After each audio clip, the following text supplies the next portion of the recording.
नमो हरिहन्ताणं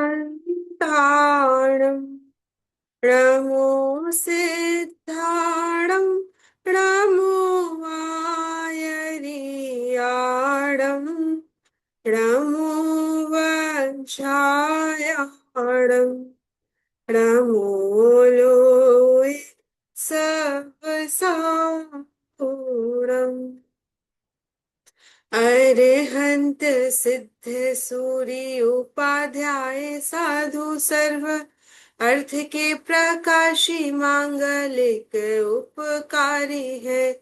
तिनको स्वरूप जान रागत भई जो भक्ति काय को नवाए स्तुति उच्चारी है।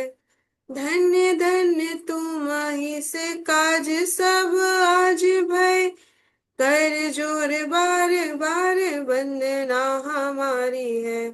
मंगल कल्याण सुख ऐसो हम चाहत है।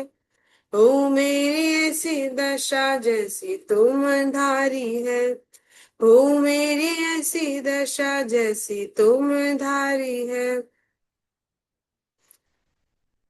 चलिए शुरू करते हैं कक्षा को। हमारी चर्चा अभी वीतराग विज्ञान भाग 3 के माध्यम से चल रही है। और पिछली कक्षाओं में हमने काफी सारे चैप्टर्स को कंप्लीट कर लिया है। मुझे लगता है वो सारे चैप्टर्स आपके लिए ख्याल में आ चुके होंगे।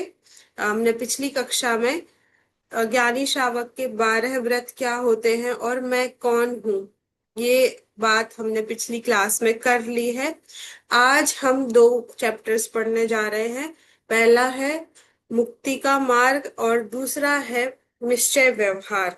तो सबसे पहले हम मुक्ति का मार्ग पढ़ेंगे और फिर उसके बाद हम निश्चय व्यवहार वाले चैप्टर को पढ़ेंगे। मुक्ति के मार्ग की बात शुरू कर रहे हैं तो ये तो बिल्कुल जरूरी है कि हमको सबको अपना लक्ष्य ख्याल में है, तभी हम मुक्ति के मार्ग को पढ़ने जा रहे हैं। किसी भी मार्ग के बारे में हम कब सर्च करना शुरू करते हैं, कोई रास्ते हो गूगल पे, हम कब मैप में वो जगह को देखते हैं जब हमें उस जगह को जाना हो, है ना। जब हमारा ये कंफर्मेशन होता है कि इस जगह में जाना है, तब हम उसके रास्तों को देखना प्रारंभ करते हैं कि कौन सा सही रास्ता इसका हो सकता है जहां हमें जाना है। मतलब आपकी डेस्टिनेशन अगर क्लियर हो तभी मार्ग का अन्वेषण किया जाता है। अन्वेषण मतलब खोज की जाती है। तो हमें इतना तो पक्का है कि मुक्ति चाहिए है, तब तो हम आज मुक्ति के मार्ग को खोजने जा रहे हैं, है ना। तो इसी बात को हम यहाँ पर देखेंगे कि मुक्ति, पहले तो मुक्ति क्या है और मुक्ति का मार्ग क्या है, दोनों को समझते हैं। कि मुक्ति मुक्ति बहुत सारी चीजों से हो सकती है, पर यहाँ पे प्रयोजनार्थक मुक्ति की बात करते हैं कि हमारा प्रयोजन किस चीज में है। उस चीज को यहाँ पर हम मुक्ति से डिफाइन करेंगे। मतलब हमारा प्रयोजन क्या है। सभी जीवों का जो प्रयोजन है वह एक ही है। वो हर एक काम इसीलिए कर रहा है कि उसे सुख हो और दुख ना हो, क्योंकि उसे दुख में रहना, आकुलता में रहना अच्छा नहीं लगता। जहां भी आकुलता होती है वहां से भागना हम शुरू कर देते हैं, उससे बचना हम शुरू कर देते हैं। इसका मतलब हमें एक ऐसी लाइफ चाहिए जो निराकुल हो, जहां पे कोई भी कष्ट ना हो, कोई दुख ना हो, है ना। लेकिन अब बस सब लोग भ्रमित इस बात पे ही हो जाते हैं कि वो जो निराकुलता है, वो पूर्ण निराकुलता कहाँ मिलने वाली है, इस चीज को हम सही से नहीं खोज पाते हैं। और पूर्ण निराकुलता के लिए हम ऐसे ऐसे साधनों को अपना लेते हैं जो हमें उस निराकुलता से और दूर करते जाती है। वो क्षणिक निराकुलता तो हमें दे देती है, तो हमें लगता है कि अरे बस यही वो जगह है जहां हमें जाना है, यही वो चीज है जिसे हमें प्राप्त करनी है, और हम भ्रमित हो जाते हैं। परंतु ऐसे भ्रमित होते रहेंगे तो हम उस मंजिल तक नहीं जा पाएंगे जहां हमें जाना है। तो सबको ये फील तो होता है ना कि हमें बहुत कष्ट है और हमें इन कष्टों से निकलना है। हर एक चीज में आकुलता लगती है कि नहीं, या फिर इस लाइफ में मजा आ रहा है। अगर मजा आ रहा है तो फिर इस चैप्टर को स्किप करके हम आगे बढ़ सकते हैं। क्योंकि फिर कोई प्रयोजन नहीं है उस चीज को पढ़ने का। लग रहा है ना सबको कि हमें मुक्ति के मार्ग की खोज करनी चाहिए, या फिर ऐसा है कि बस ये बहुत अच्छा लाइफ हमारी चल रही है, अब हमें कुछ किसी भी चीज की जरूरत नहीं है। जिस निराकुलता की आप बात कर रहे हो वो निराकुलता हमें यहीं पर मिल चुकी है। तो फिर फिर मार्ग की खोज नहीं होती। मतलब जैसे होता है ना कि हम एक चीज में अगर संतुष्ट हो जाए, अ, अगर हम विद्यार्थी लाइफ की, स्टूडेंट लाइफ की बात करें, अगर विद्यार्थी को ऐसा लगने लगे कि अब बस मैंने पढ़ लिया, अब मुझे नहीं पढ़ना है ना, उसे ऐसा लगने लगता है कि मुझे सफिशिएंट ज्ञान हो गया, तो अब वो किताबें नहीं खोलता है। क्यों? क्योंकि उसे ऐसा लगता है कि अब बस पर्याप्त है, जो मैंने पढ़ लिया है वो सफिशिएंट है, इतना ठीक है। तो फिर आगे वह पढ़ने का प्रयास नहीं करता, या फिर आगे की जो सक्सेस को पाने के जो रास्ते हैं उनकी ओर नहीं जाता, क्योंकि उसे अगर छोटी मोटी कोई सक्सेस मिल जाती है, जॉब मिल जाती है, करियर कुछ सेट हो जाता है, तो फिर बस ठीक है, इतना ही ठीक है, अब कुछ नहीं करना है, ऐसा हो जाता है। तो अगर ऐसी संतुष्टि आप में है तो फिर मार्ग की खोज नहीं कर पाएंगे, हम मुक्ति के मार्ग की खोज नहीं कर पाएंगे। लेकिन अगर संतुष्टि नहीं है तो हमें मुक्ति के मार्ग की खोज करनी होगी। आप लोग बताइए, संतुष्टि है कि नहीं, बताइए थोड़ा तो, अपने भावों को बताइए। ऐसा लग रहा है कि यही ठीक है या कुछ और ढूंढना है हमें? कुछ और भी ढूंढना है। मुझे ढूंढना तो है हमेशा तो, ऐसा लगता है। हाँ, लेकिन हाँ। जरूरी नहीं है कि एक ही तरफ, एक ही डायरेक्शन में जाना है। कि कुछ भी हो सकता है। शांति के लिए हम कहीं पे भी जाते हैं लेकिन मिलती नहीं है, कहीं और चले जाते हैं। सो वही है कि अगर एक सही रास्ते को पकड़ लें तो सही मंजिल मिल सकती है, और अगर सही रास्ते को नहीं पकड़ा तो फिर मंजिल से हम बहुत दूर चले जाएंगे। तो वास्तविक मुक्ति क्या है और मुक्ति मार्ग क्या है? तो वास्तव में अगर हम अभी के प्रयोजन की बात करें, जो यहाँ हम जिस प्रयोजन को लेके चल रहे हैं, वो कौन सा प्रयोजन है? वो एक ऐसा प्रयोजन है जहाँ पूर्ण निराकुलता है, और वह पूर्ण निराकुलता क्षणिक नहीं है, शाश्वत है।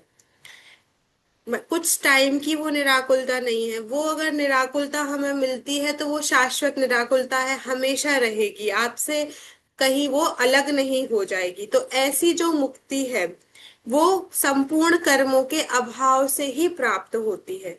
जहां पर संपूर्ण विकारों का अभाव हो जाता है, संपूर्ण कर्मों का अभाव हो जाता है, उनसे जो मुक्ति होती है। मुक्ति शब्द है ना, मुंच धातु से बना है। मुंच एक संस्कृत में जब अपन शब्दों का निर्माण करते हैं तो मुक्ति मुंच धातु से बना है, और मुंच का अर्थ होता है छूटना। तो किससे छूटना? सारे दुखों से छूटना, वह मुक्ति है। मुक्ति कोई स्पेशल एक जगह का नाम नहीं है कि वो जो सिद्ध शिला है उसी का नाम मुक्ति, वहां पहुंच जाओगे तो मुक्ति नहीं। वहां तो निगोदिया जीव भी रहते हैं।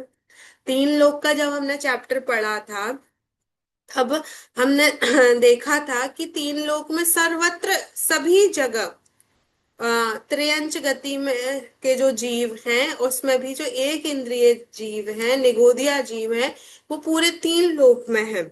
इसका मतलब निगोदिया जीव उस सिद्ध शिला में भी है जहाँ सिद्ध रहते हैं, पर वे अनंत दुखी हैं और सिद्ध अनंत सुखी हैं। ऐसा क्यों? क्योंकि किसी एक जगह में रहना उसका नाम मोक्ष नहीं है, उसका नाम मुक्ति नहीं है। मुक्ति तो वास्तविक क्या है?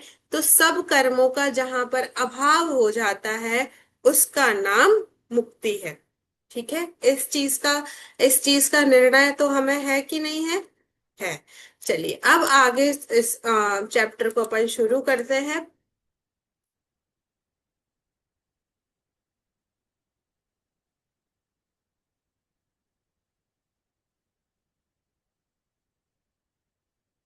गलत स्लाइड पर लगा दी। एक्स।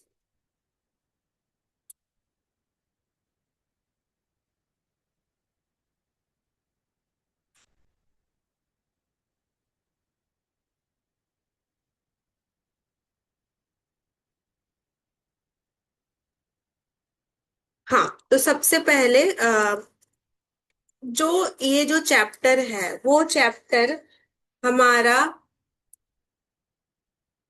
पुरुषार्थ सिद्धि उपाय जो ग्रंथ है उसके आधार से ये चैप्टर बनाया गया है। तो एक ग्रंथ है कौन सा, पुरुषार्थ सिद्धि उपाय। तो उस पुरुषार्थ सिद्धि उपाय में के जो लेखक हैं वह आचार्य अमृतचंद्र हैं। कौन लेखक हैं, आचार्य अमृतचंद्र। और आचार्य अमृतचंद्र का थोड़ा सा परिचय हम यहाँ पर देखने जा रहे हैं। तो अ, आचार्य अमृतचंद्र के बारे में सबसे पहले हम पीडीएफ से ही थोड़ा उनका परिचय देखेंगे। एक सेकेंड, मैं सारी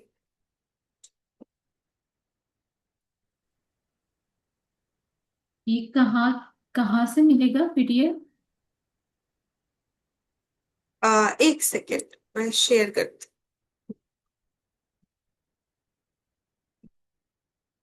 हाँ, तो चलिए।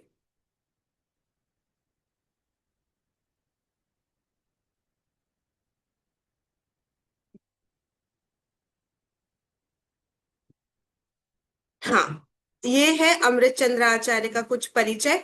देखिए, आपने कि कुंद कुंद आचार्य का नाम तो आपने सुना ही होगा। सुना है कि नहीं सुना है कुंद कुंद आचार्य का। तो कुंद कुंद आचार्य ने 5 परमागम लिखे हैं। और 5 परमागमों में अधिकांश जो परमागम है उन पे जो टीका लिखी है वो किस आचार्य ने लिखी है, अमृत चंद्र आचार्य ने लिखी है। मतलब अमृत चंद्र आचार्य का अगर एक शब्द में हम परिचय दे तो अध्यात्म के प्रतिष्ठापक आचार्य हैं। अध्यात्म की जो गूढ़ रहस्य है वह इन आचार्य ने उस समय सार में खोले हैं। जो समय सार आज हम पढ़ते हैं वह अधिकांशतः हम अमृत चंद्र आचार्य की टीका के साथ में ही पढ़ते हैं। और जो अमृत चंद्र आचार्य की जो टीका, समय सार की जो टीका है वो कौन सी भाषा में है, संस्कृत भाषा में है। तो कुछ टीका ग्रंथ भी आचार्य अमृतचंद्र ने लिखे हैं और कुछ स्वतंत्र मतलब अपने ग्रंथ भी लिखे हैं। टीका क्या होती है, टीका होती है जैसे किसी भी व्यक्ति ने जो ग्रंथ लिखा है उस ग्रंथ का और विशेष अर्थ निकाल के बातें बताना। जैसे कोई एक गाथा है, उस गाथा का विशेष अर्थ बताना, उसमें क्या छुपी हुई बातें हैं उन बातों को निकाल कर रखना, वह टीकाकार का काम होता है।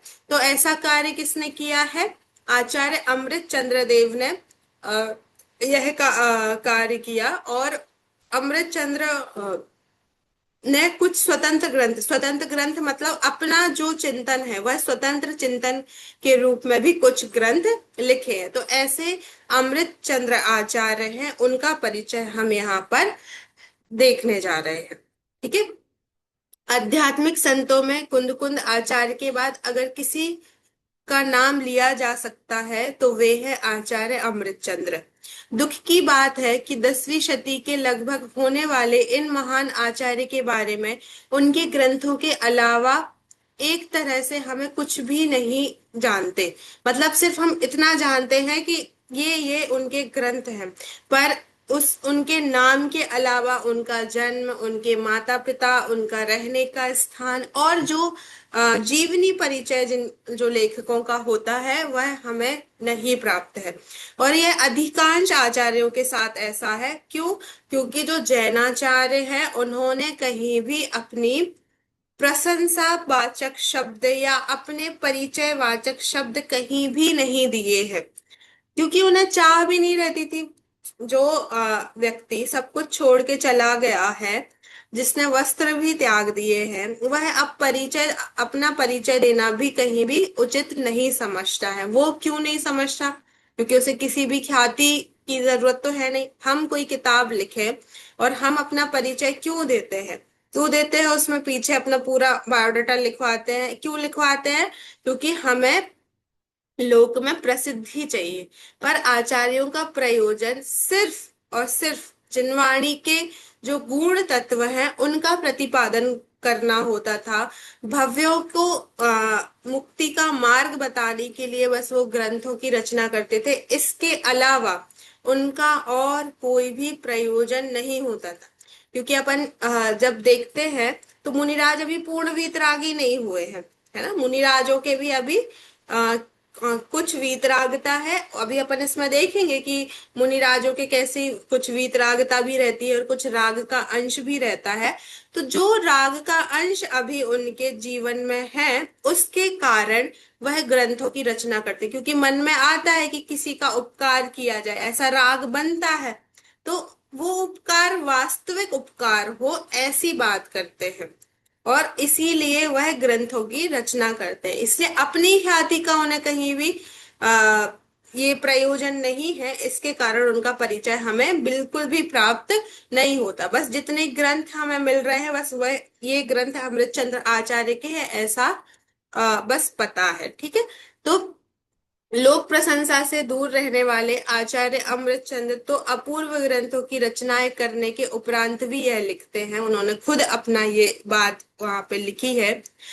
वर्णैकृतानि चित्रै पदानि तु पदैः कृतानि वाक्यानि वाक्यैकृतं पवित्र शास्त्र मिदं न पुनरास्याभि।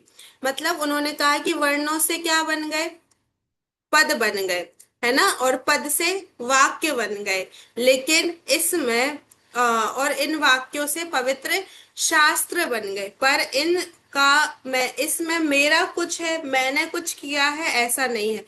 यह तो वर्ण तो पहले से है, शाश्वत है, शब्द तो शाश्वत है। उन शब्दों से क्या उन वर्णों से अक्षर बन गए, अक्षर से क्या बन गए, वाक्य बन गए अपने आप, और वाक्य से ये पूरा शास्त्र बन गया। लेकिन कोई कहे कि ये अमृत चंद्र ने लिखा है, तो ऐसा कुछ भी मैंने नहीं किया है, वे खुद इस बात को लिखते हैं। तो कोई जब इतनी बड़ी बात कह दे कि अरे मैंने शास्त्र का निर्माण भी नहीं किया, वह तो शास्त्र का निर्माण होना था तो हो गया, इसमें मेरा कुछ भी नहीं है, ऐसा कहने वाले आचार्य बताइए कि अपना परिचय देना उचित भी समझेंगे? नहीं। ऐसी निष्प्रह भावना के साथ हमारे आचार्यों ने हम पे बहुत बड़ा उपकार किया है। तो हमें इस उपकार की वैल्यू को समझना चाहिए, उनके शास्त्रों का अध्ययन हमें करना चाहिए। इसी प्रकार वह अपने तत्वार्थ सार में भी प्रकट उन्होंने किया है। पंडित आशाधर जी ने आपको ठक्कुर शब्द से अभिहित किया है, अतः प्रतीत होता है आप किसी उच्च क्षत्रिय घराने से संबंधित रहे होंगे। पंडित आशाधर जी ने भी बहुत सारी टीकाएं लिखी हैं, और उन्होंने जब अमृत चंद्र को संबोधित किया तो कौन सा शब्द लिखा? ठक्कुर। ठक्कुर, ठाकुर का अर्थ या ठक्कुर एक ही शब्द है। यहाँ इंडिया में जो जाति व्यवस्था है उसमें ठाकुर क्षत्रिय समाज के लिए ज्यादा प्रयुक्त होता है। क्षत्रिय मतलब जो युद्ध आदि करते थे, ऐसे लोग क्षत्रिय कहलाते थे जब पुराने टाइम में। तो ऐसा प्रतीत होता है कि ठक्कुर शब्द से ऐसा लगता है कि आप किसी क्षत्रिय घराने के होंगे। आपका संस्कृत भाषा पर अपूर्व अधिकार था, क्योंकि जो आचार्य कुंद कुंद के जो ग्रंथों की जो टीका इन्होंने लिखी, वह सभी संस्कृत में लिखी है।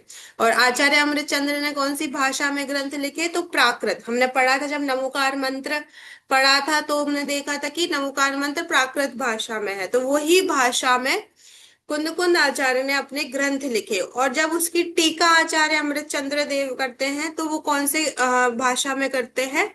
तो संस्कृत भाषा में वह सारी टीकाएं करते हैं। ठीक है। तो इसीलिए ऐसा, और जब आप मतलब हम विद्यार्थी, हमने संस्कृत पढ़ी है, प्राकृत पढ़ी है, तो जो सबसे अच्छी संस्कृत के जो नमूने हैं वो हमें आचार्य अमृतचंद्र, जैसे बोलते ना, एक भाषा का गठन, एक सुंदर भाषा और शुद्ध भाषा लिखने का जो अधिकार है, वह आचार्य अमृतचंद्र ने प्राप्त किया है। बहुत ही सुंदर संस्कृत भाषा का प्रयोग वह अपने ग्रंथ में करते, इसलिए कह रहे हैं यहाँ पे उनका अपूर्व अधिकार था संस्कृत भाषा पर। आपकी गद्य और पद्य दोनों प्रकार की रचनाओं में आपकी भाषा भावानुवर्तनी एवं सहज बोधगम्य माधुर्य गुण से युक्त है। मतलब ऐसा नहीं है बहुत क्लिष्ट है बहुत सशक्त भाषा, लेकिन आपको समझ में भी आ सकती है अगर आप थोड़े से संस्कृत जानते हैं। और बहुत ही जिससे मैं बोलते रस आता है पढ़ने में, वैसी संस्कृत भाषा है, इसलिए कहा माधुर्य गुण से युक्त है। आप आत्मरस में निमग्न रहने वाले महात्मा थे, अतः आपकी रचनाएं अध्यात्म रस से ओतप्रोत है। आपके सभी ग्रंथ आपके सभी ग्रंथ संस्कृत भाषा में है। आपकी रचनाएं गद्य और पद्य दोनों प्रकार में पाई जाती है। गद्य और पद्य क्या होता है, इस बात को देखें तो गद्य जो टेक्स्ट होता है वो कहलाता है गद्य, और पद्य जो पोइट्री होती है वो कहलाता है पद्य। तो टेक्स्ट भी लिखा है और पोएट्री रूप में भी, गाथाओं के रूप में भी। यह श्लोक संस्कृत में जिसे हम प्राकृत में जिसे गाथा कहते हैं, उनको ही संस्कृत में श्लोक कहते हैं, छंद कहते हैं। तो वह भी इन्होंने लिखे हैं। कुछ टीका ग्रंथ इनके दिए हुए हैं। जैसे समय सार की टीका इन्होंने लिखी, उसका नाम क्या है, आत्मख्याति। समय सार की जो टीका लिखेंगे उसका नाम क्या है, आत्मख्याति। प्रवचन सार की जो टीका है उसका नाम क्या है, समय व्याख्या। और पंचास्ति काय की जो टीका लिखी है उसका सॉरी प्रवचन सार की जो टीका है वो तत्व प्रदीपिका है, और पंचास्ति काय की जो टीका है वह है समय व्याख्या। और तत्वार्थ सार, यह ग्रंथ गृध्र पिक्षुमा स्वामी के गद्य सूत्रों का एक तरह से पद्यानुवाद इन्होंने किया है। तत्वार्थ सार ग्रंथ भी लिखा, और फिर एक और स्वतंत्र ग्रंथ इनने लिखा है जो है पुरुषार्थ सिद्धि उपाय। ये जो ऊपर जो चार ग्रंथ है हम बता रहे हैं, वह तो किसी ना किसी की टीका है। लेकिन जो पुरुषार्थ सिद्धि उपाय ग्रंथ है वह किसी की भी टीका नहीं है, ये उनका मौलिक ग्रंथ है। और ये किस पे आधारित है, तो गृहस्थ धर्म पर आधारित है। इसमें हिंसा और अहिंसा का बहुत ही तथ्यपूर्ण विवेचन किया है। जब अपन ने अहिंसा और एक विवेचन पढ़ा था, तब बहुत सारे छंद हमने अमृत चंद्र आचार्य के देखे थे। उसमें सूक्ष्मापि न खलु हिंसा वाले, है ना, कि जो रागादि भाव की उत्पत्ति होना वह हिंसा है, और रागादि भाव की उत्पत्ति नहीं होना वह अहिंसा है। ये जो बात लिखी हुई है वो कहाँ लिखी हुई है, इसी पुरुषार्थ सिद्धि उपाय ग्रंथ में लिखी हुई है। तो वो ही हिंसा और अहिंसा की इतनी अच्छी परिभाषा भी हमें जो मिलती है कि राग, विशेष रूप से राग आदि का उत्पन्न होना वही हिंसा है। जीवों को मारना या नहीं मारना वो तो उपचार से हिंसा और अहिंसा की बात होती है, पर वास्तव में जो आपके अंदर जो राग और द्वेष उत्पन्न हो रहा है वही वास्तव में हिंसा है। ऐसी बात कहाँ मिली थी अपन को, ये पुरुषार्थ सिद्धि उपाय ग्रंथ में मिली है। तो अगर आपका इसका विशेष अध्ययन अगर आपको करना है तो आप आ, उनका भी देख सकते हैं। एक सेकेंड बस, है ना,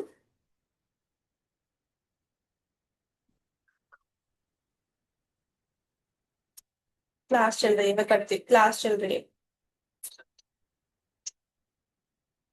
हाँ, तो इसके बाद चलिए शुरू करते हैं मुक्ति का मार्ग। सबसे पहले एक मोटा मोटा जो हमें समझना है वो समझते हैं, और फिर हम इसकी रीडिंग करते हुए आगे चलेंगे।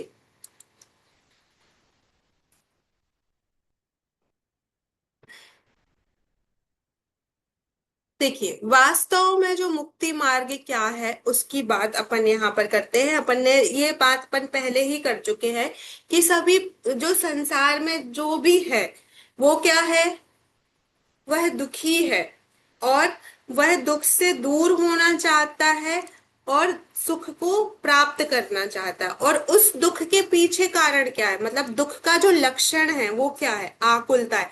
अगर हमें कहीं भी आकुलता हो रही है, इसका मतलब क्या है, हम दुखी हैं। कहीं भी हमें अगर विषय को परिवर्तन करने का मन हो रहा है, तो आप समझ लेना वह चीज आपको सुखी नहीं कर रही है, वो आपको दुखी कर रही है।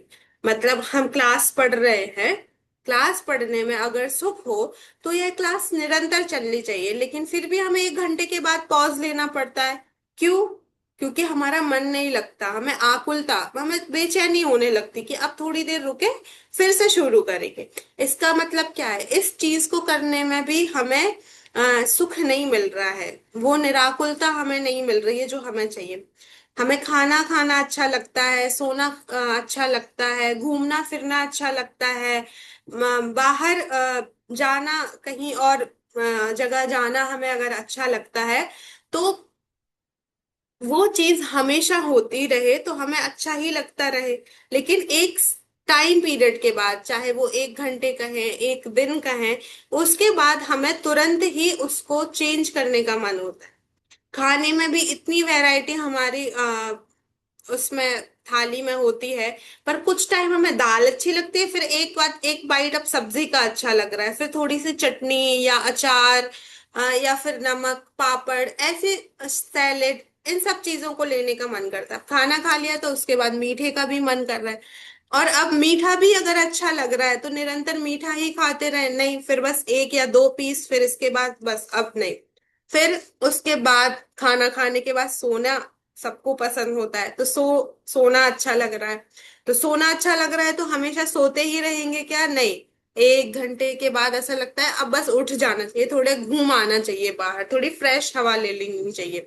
फ्रेश हवा अच्छी लग रही है तो बाहर ही रहिए आप हमेशा, फिर घर के अंदर क्यों आते हैं? इसका मतलब क्या है कि हम किसी भी चीज में जब हम वहां जाते हैं तो हमें ऐसा लगता है इस चीज में सुख होगा, यहाँ हमें अच्छा लगेगा, ये काम करने में हमें अच्छा लगेगा, पर वो काम करने में भी हम बोरियत, हमें जैसे आकुलता को बोले, यहाँ पे बोरियत होने लगती है। होने लगती है कि नहीं? इस बात को स्वीकार कर रहे हैं कि नहीं? होती है बोरियत की, मजा आता है हर चीज को करने में। एक टाइम पीरियड के बाद वो बोरियत होने लगती है। इसका मतलब है कि अभी जितने भी काम हम जो सुख के लिए कर रहे हैं, वो उनमें हमें वास्तव में सुख मिलने वाला नहीं है, क्योंकि उनके पीछे कहीं ना कहीं आकुलता है, एंजाइटी है, डिस्टरबेंस है। इसका मतलब हमें एक ऐसी जगह चाहिए जहां पर ये सब चीजें ना हो, और वह जो पूर्ण मुक्ति हमें मिलने वाली है, वह वो जो जगह होगी वहां पे पूर्ण निराकुलता होगी, और वह निराकुलता शाश्वत होगी। ठीक है। ये बात आपको ख्याल में आई? चलिए, फिर अब इस निराकुल ताकि ओर जाने का मार्ग क्या हो सकता है, उसकी बात हम यहाँ पर करते हैं। तो इस मुक्ति को पाने के लिए हमें 3 चीजों की जरूरत है, और वह 3 चीजें अलग अलग नहीं होके उनकी एकता हमारे जीवन में होना जरूरी है। क्या है वह 3 चीज? तो सम्यक दर्शन, सम्यक ज्ञान और सम्यक चारित्र। इन तीनों की एकता अगर हो जाती है तो हमारा मोक्ष मार्ग प्रारंभ हो जाएगा, और इन तीनों की पूर्णतः अगर हो जाती है तो हमें मुक्ति मिल जाएगी, मुक्ति हमारे अंदर प्रकट हो जाएगी, मुक्ति रूपी मोक्ष रूपी पर्याय हमारे अंदर प्रकट हो जाएगी। देखिए, 2 शब्द मैंने इस्तेमाल किए। अगर ये सम्यक दर्शन, सम्यक ज्ञान, सम्यक चारित्र प्रकट हो जाते हैं तो हमारा मुक्ति मार्ग प्रारंभ हो जाता है, तो मार्ग प्रारंभ हो गया। और ये पूर्ण रूप से प्रकट हो जाते हैं, अगर इनकी पूर्णता हमारे अंदर हो जाती है, संपूर्ण रूप से इनकी प्रकटता हो जाती है, तो वह जो दशा, जो मोक्ष दशा है, वह हमें मिल जाती है। फिर तीसरी बात, सम्यक दर्शन अकेला मुक्ति मार्ग नहीं है, सम्यक ज्ञान अकेला मुक्ति मार्ग नहीं है, और सम्यक चारित्र अकेला मुक्ति मार्ग नहीं है। मतलब आप सिर्फ कहो कि सम्यक दर्शन हो गया तो मुक्ति मार्ग हो गया, नहीं। सिर्फ सम्यक ज्ञान हो गया तो मुक्ति मार्ग हो गया, तो नहीं। सम्यक चारित्र अकेला हो गया तो नहीं। ऐसा नहीं है। जब ये तीनों मिलते हैं, है ना, तब ही मुक्ति मार्ग होता है। जैसे सिर्फ आटे का नाम रोटी नहीं है, उस आटे में थोड़ा नमक हो, फिर उसमें पानी मिलाया गया, उसे प्रॉपर बेला गया हो, सेका गया हो, तब रोटी बनती है। किसी एक चीज, सिर्फ आटे नामक वस्तु का नाम रोटी नहीं है। वैसे ही सिर्फ सम्यक दर्शन या सम्यक ज्ञान या सम्यक चारित्र का नाम मोक्ष मार्ग नहीं है। इन तीनों की एकता, उसका नाम मोक्ष मार्ग है। आया समझ में? सम्यक दर्शन को एक शब्द में कहें तो क्या बोल सकते हैं? सच्ची श्रद्धा, सच्चा विश्वास अगर हमें प्रकट हो गया। वो सच्चा विश्वास किसका करना है? अपने स्वयं का, कि मैं हूं, मैं आत्मा हूं, मैं, मेरा अस्तित्व है। ऐसी जो विश्वास अंदर में प्रकट होता है, उसका नाम है सम्यक दर्शन, है ना। एक अंदर से फेथ का जागृत होना, विश्वास का जागृत होना, उसका नाम है सम्यक दर्शन। सम्यक ज्ञान क्या है? तो सच्चा ज्ञान, यथार्थ ज्ञान, वास्तविक ज्ञान। मैं आत्मा हूं, मेरे अंदर ज्ञान है, मैं ज्ञान से जानता हूं, मैं अनंत शक्ति संपन्न आत्मा हूं, अनंत गुणों का गोदाम गोदाम हूं। ऐसा जो अंदर में ज्ञान हो रहा है ना। पहले तो एक विश्वास होना और ज्ञान होना, दोनों में अंतर है। तो जो विश्वास होना वो है सम्यक दर्शन, और उसका सच्चा ज्ञान होना उसका नाम है सम्यक ज्ञान। एक ज्ञान गुण की पर्याय में प्रकट होता है, और एक दर्शन श्रद्धा गुण की पर्याय में प्रकट होता है। यहां देखिए, जब अपन ने उपयोग चैप्टर पढ़ा था, तब वहां पे भी अपन ने दर्शन उपयोग पढ़ा था, याद है आपको? ज्ञान उपयोग और दर्शन उपयोग, उपयोग के दो भेद थे, ज्ञान उपयोग और दर्शन उपयोग। ज्ञान उपयोग में मति ज्ञान, श्रुत ज्ञान, अवधि ज्ञान, मना ज्ञान, क्या केवल ज्ञान, ये पढ़ा था। याद आ गया कि नहीं? थोड़ा थोड़ा रिवाइज करते रहेंगे, अभी आपका जून में पेपर होगा, है ना, फर्स्ट सेम। तो आपको फिर कठिनाई होगी, तो रिवाइज करते रहिए चीजों को। तो वहां हमने दर्शनोपयोग में जो दर्शन शब्द लिखा पढ़ा था, या फिर जीव चैप्टर जब हमने पढ़ा था, तब अपन ने कहा था कि ज्ञान दर्शन वाला जो है वो जीव है, तो दर्शन पढ़ा था। तो दर्शन शब्द वहां भी था, दर्शन शब्द यहाँ भी है। वहां दर्शन का अर्थ क्या था? देखना, जानता है और देखता है, ज्ञान से जानता है, दर्शन से देखता है। तो वहां दर्शन का अर्थ देखना था, पर यहाँ दर्शन का अर्थ देखना नहीं है। यहाँ दर्शन का अर्थ श्रद्धा है। क्या है अर्थ यहाँ पर? सम्यक दर्शन का अर्थ यहाँ पे क्या है? श्रद्धा। श्रद्धा गुण की पर्याय है सम्यक दर्शन। इस बात को आप हमेशा याद रखेंगे। जब हम ग्रंथों में जब इसको पढ़ेंगे तो वहां पर आता है कि आप दर्शन का अर्थ श्रद्धा क्यों करते हो, क्योंकि दर्शन का अर्थ तो देखना ही होता है। तो वहां पर कहते हैं कि भाई, हमारे जैनों की अलग ही टर्मिनोलॉजी चलती है। हमारे शब्द का जो भंडार है या हमारा शब्दकोश है वह अलग है। और यहाँ पर ये जैन धर्म में ही आपको ऐसा मिलेगा कि दर्शन का यहाँ पर अर्थ श्रद्धान किया जा रहा है। तो ये हमारा एक स्पेसिफिक शब्द है जिसका अर्थ यहाँ पर श्रद्धा ही निकलता है। और ये कब, इसमें आपको कॉन्टेक्स्ट याद रखना पड़ेगा। जब यहाँ पर मुक्ति मार्ग की बात चल रही है, तो वहां पर दर्शन का अर्थ श्रद्धान होगा। और जहां पर भी ज्ञान की बात या फिर देखने की बात चल रही है, जब जो ज्ञान और दर्शन की बात चलती है, जीव के जानने देखने की बात चलती है, वहां दर्शन शब्द का अर्थ देखना ही होगा। तो ये प्रसंग अनुसार इसके अर्थ बदल जाएंगे। ठीक है? इस बात को हमेशा याद कि अरे यहाँ पे दर्शन का अर्थ देखना कर रहे हैं और यहाँ पे दर्शन का अर्थ श्रद्धा, तो वहां पर अपन को कॉन्टेक्स्ट समझना होगा कि यहाँ सम्यक दर्शन जो सच्ची श्रद्धा होती है उसकी बात चल रही है, तो यहाँ पे दर्शन का अर्थ श्रद्धा होगा। ठीक है? फिर ये हो गई अपने सम्यक दर्शन सम्यक ज्ञान की बात। सम्यक चारित्र जो सही आचरण है ना, या फिर चारित्र का अर्थ लीनता, जो आत्मा में जो लीनता होती है। देखिए, पहले तो एक विश्वास हुआ कि मैं आत्मा हूं, और ऐसा ही ज्ञान भी हुआ कि मैं आत्मा हूं, और फिर उसमें ही लीन हो जाना कि मैं आत्मा हूं। ऐसी जो लीनता है, ऐसी जो आ, गाढ़ापन हमारे अंदर आ रहा है, विश्वास में जो गाढ़ापन आ रहा है, वो लीनता का नाम क्या है? चारित्र है। और सम्यक चारित्र जो प्रकट होती, सम्यक चारित्र जो पर्याय प्रकट होती है, वो किस गुण की पर्याय है? तो चारित्र गुण की पर्याय है। ठीक है? सम्यक दर्शन, दर्शन श्रद्धा गुण की पर्याय थी।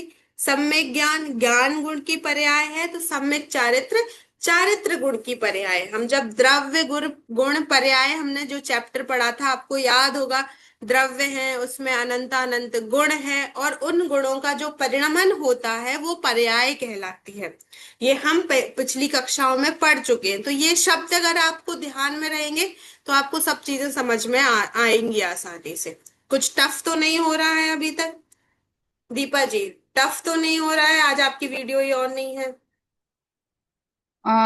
जी नहीं, टफ नहीं हो रहा है। हाँ, मैं थोड़ी देर के बाद कर पाऊंगी।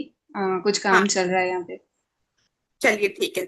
आ, और रोशनी जी, कुछ कठिन लग रहा है? मनीष भैया, तपन जी, सही चल रहा है, समझ में आ रहा है? चलिए फिर आगे चलते हैं। तो इन तीनों की जो एकता है वो क्या है? वह मोक्ष मार्ग है, ये हमने देखा। ठीक है। अब इसके बाद सम्यक दर्शन की अगर हम एक परिभाषा बनाए तो वो परिभाषा क्या बनेगी? तो विपरीत मान्यता से रहित, मान्यता वही विश्वास या मान्यता है ना। विपरीत विश्वास से रहित, विपरीत मान्यता से रहित जो जीवादि तत्वों का श्रद्धान करना है, वह क्या कहलाता है? सम्यक दर्शन कहलाता है ना। और क्या कहें? अपनी आत्मा के सन्मुख सन्मुख होकर आत्मपन की श्रद्धा, कि मैं आत्मा हूं, आत्मपन की श्रद्धा मतलब मैं आत्मा हूं, ऐसा जो भाव प्रकट होता है वह कहलाता है सम्यक दर्शन। विपरीत मान्यता से रहित जीवादि तत्वों का श्रद्धान करना सम्यक दर्शन कहा। तो जीवादि तत्व याद आ गए होंगे। जीवादि तत्व क्या है? जीव, अजीव, है याद कि नहीं है? सात तत्व याद है कि नहीं? जीव, अजीव, आश्रव, बंध, संवर, निर्जरा, मोक्ष। तो इनके संबंध में जो विपरीतता थी, विपरीतता थी, मैं जीव को जो अपन ने पढ़ा था ना, सात तत्व के संबंध में जो भूल पड़ी थी हमने, वही उसका विपरीत मान्यता है। सात तत्व संबंधी जो भूल थी हमारी, वो उस मान्यता से रहित उनका जो सच्चा स्वरूप है, उस सच्चे स्वरूप का श्रद्धान करना, कि जीव जीव रूप है, अजीव अजीव रूप है, आश्रव रूप दुख रूप है, आश्रव दुख रूप है, बंध दुख रूप है, छोड़ने योग्य है, संवर निर्जरा सुख रूप है, एक देश उपादेय है, मोक्ष पूर्ण सुख रूप है, परम उपादेय है, ऐसी श्रद्धा, है ना। जीवादि तत्वों का यथार्थ श्रद्धान का अर्थ क्या हुआ? जो जिस रूप है उस रूप उसकी श्रद्धा करना, वह क्या कहलाएगा? वो कहलाएगा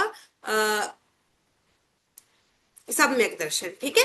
और इसको ही दूसरे शब्दों में कहें कि अपने अपने सन्मुख होकर अपना ही श्रद्धान करना, उसका नाम क्या है?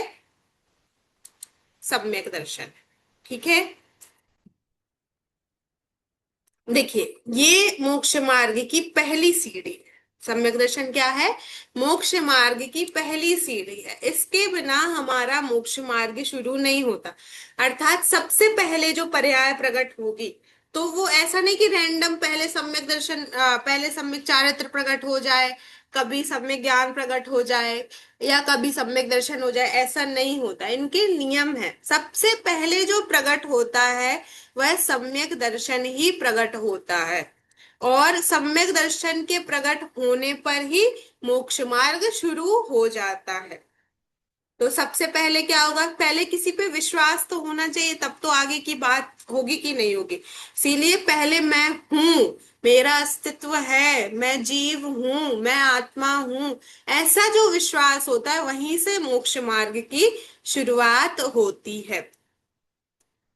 और सम्यक दर्शन पहली सीढ़ी कहाँ है?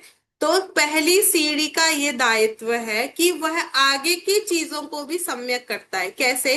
कि देखिए, एक घड़े के एग्जाम्पल से समझते हैं। एक घड़ा सीधा, अगर अपन घड़े को तो समझते हैं, मटका घड़ा, है ना।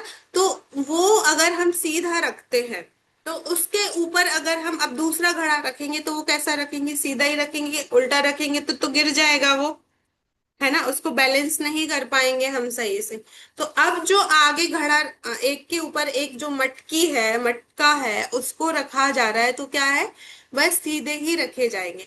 तो अगर अपनी श्रद्धा अगर सम्यक होती है, तो उसके साथ जो ज्ञान होता है वह भी सम्यक होता है, और उसके बाद जो हमारा आचरण होता है वह भी सम्यक हो जाता है। अभी हमारे जो अभी भी है हमारा, हमारे अंदर दर्शन गुण भी है, हमारे अंदर ज्ञान गुण भी है, हमारे अंदर चारित्र गुण भी है, परंतु अभी श्रद्धा विपरीत होने के कारण सब कुछ मिथ्या रूप में है। कैसे? मिथ्या दर्शन है, मिथ्या ज्ञान है और मिथ्या चारित्र है ना। जैसे ही यह सम्यक होगा, हमारा जो दर्शन है वह सम्यक होगा, तो ज्ञान भी सम्यक हो जाएगा और चारित्र भी सम्यक हो जाएगा, है ना। एक बार शुद्ध पर्याय प्रकट होगी तो सब कुछ अच्छा हो जाएगा। मतलब आपका अभिप्राय, आपका विश्वास, आपकी मान्यता सच्ची होती है तो सारे कार्य, सारी पर्याय अब सच्ची हो जाती हैं। सम्यक, सम्यक का अर्थ सच्चा हो, तो सम्यक हो जाती है। देखिए, जैसे हमने अभी देखा ना कि सम्यक दर्शन, सम्यक ज्ञान, सम्यक चारित्र की एकता वह मोक्ष मार्ग है, वैसे ही मिथ्या दर्शन, मिथ्या ज्ञान और मिथ्या चारित्र की एकता वह संसार मार्ग है। हम संसार में क्यों हैं? मिथ्या दर्शन, मिथ्या ज्ञान और मिथ्या चारित्र के कारण है। और जैसे ही ये सम्यक होते हैं तो हमारा मोक्ष मार्ग प्रकट हो जाता है। अब एक और बात क्या विशेष समझनी है आपको, कि सम्यक दर्शन और सम्यक ज्ञान एक साथ उत्पन्न होते हैं, है ना। जैसे ही आपको, देखिए इसकी पूरी प्रोसेस थोड़ा सा अगर देखें तो पहले तो आप जिन वाणी से सात तत्वों का ज्ञान करते हो, क्या करते हो? पहले ज्ञान करते हो। अभी ये जो ज्ञान है वह ज्ञान मोक्ष मार्ग वाला ज्ञान नहीं समझना, बस जानकारी के रूप में इस ज्ञान की बात कर रहे हैं। कि पहले आप क्या करते हो? सात तत्व की जानकारी लेते हो। आपने ली जानकारी की क्या होते हैं सात तत्व, क्योंकि अभी हमें नहीं पता था। अब वो जानकारी रूप जो ज्ञान किया, उसके बाद श्रद्धान होता है। और फिर जो हमारा जितना भी ज्ञान अभी तक परिणमित हो रहा था, वह ज्ञान जो मिथ्या ज्ञान रूप था, वो ज्ञान सम्यक हो जाता है। पूरा प्रोसेस समझ में आया क्या? पहले हम जानकारी लेते हैं जिनवाणी से, जिनवाणी का अध्ययन करके, और वो जानकारी लेके फिर हम उसमें विश्वास स्थापित करते हैं कि यह चीज जो बताई गई है वह ऐसी ही है, अन्य रूप से नहीं है।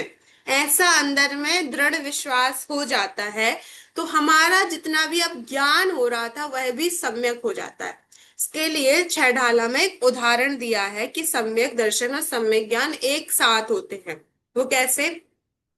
लाइट जलाते हैं ना, तो लाइट जलाना और अंधकार का दूर होना, है ना। उसके लिए दीपक का उदाहरण दिया, दीपक जला और दीपक की रोशनी से अंधकार दूर हुआ, तो दो काम एक साथ हुए कि नहीं हुए? दो काम है, लेकिन कैसे हुए? एक साथ हुए। दीपक का जलना और अंधकार का हटना, दो कार्य है कि नहीं है? दो काम है, पर एक साथ हो रहे हैं, है ना। लेकिन क्या अंधकार पहले हटेगा? मतलब पहले कार्य क्या होगा? अंधकार हटने का कार्य पहले होगा कि दीपक जलने का कार्य पहले होगा?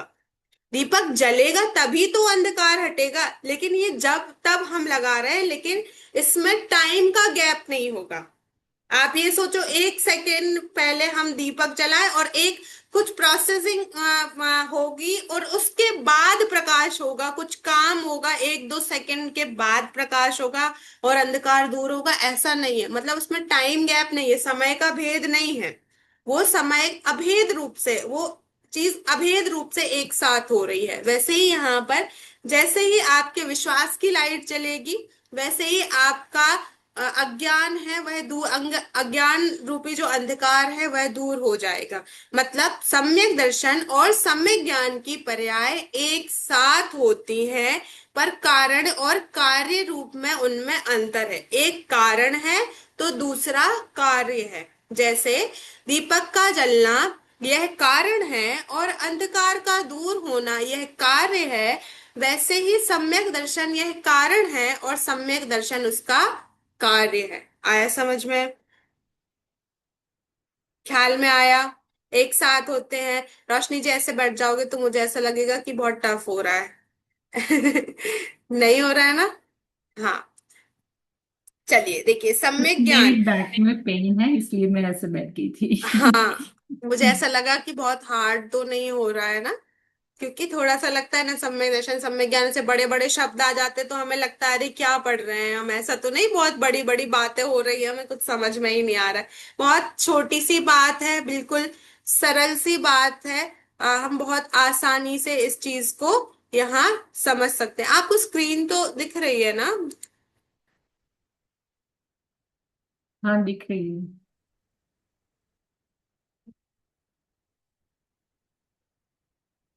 आपको अभी क्या दिख रहा है? मतलब मैंने कौन सी पीडीएफ शेयर की हुई है? द्वितीय मैं जब से दूसरी चीज पढ़ा रही हूँ और दूसरे उससे पढ़ा रही हूँ और आपको दूसरी ही चीज दिख रही है। हाँ।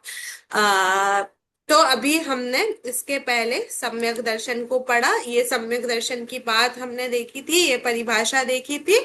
और अब तो आपको सही एक स्लाइड ही दिख रही है ना आप लोगों को? मैं फिर से तो कोई गलत चीज शेयर नहीं कर रही? पहले भी यही दिख रहा था। हाँ, पहले भी सम्यक यही। दर्शन की स्लाइड है। यही थी ना वो। क्या है, मेरे पास दो पीडीएफ यहाँ खुली हुई है, मैं कंफ्यूज हो रही हूँ दोनों को लेके। हाँ, तो अभी ये सम्यक दर्शन की हमने बात पढ़ी, फिर ये सम्यक दर्शन के बाद सम्यक ज्ञान की बात हमने कर रहे हैं। तो सम्यक ज्ञान की परिभाषा देखें। सम्यक ज्ञान, ये तो समझ में आ गया कि सम्यक दर्शन के साथ ही सम्यक ज्ञान होता है। कारण कार्य रूप भेद है, पर अभेद रूप से एक ही समय में होने के कारण दोनों को हम एक साथ उत्पन्न होना, ऐसा कहते हैं। तो सम्यक ज्ञान क्या है? सच्ची श्रद्धा सम्यक ज्ञान है।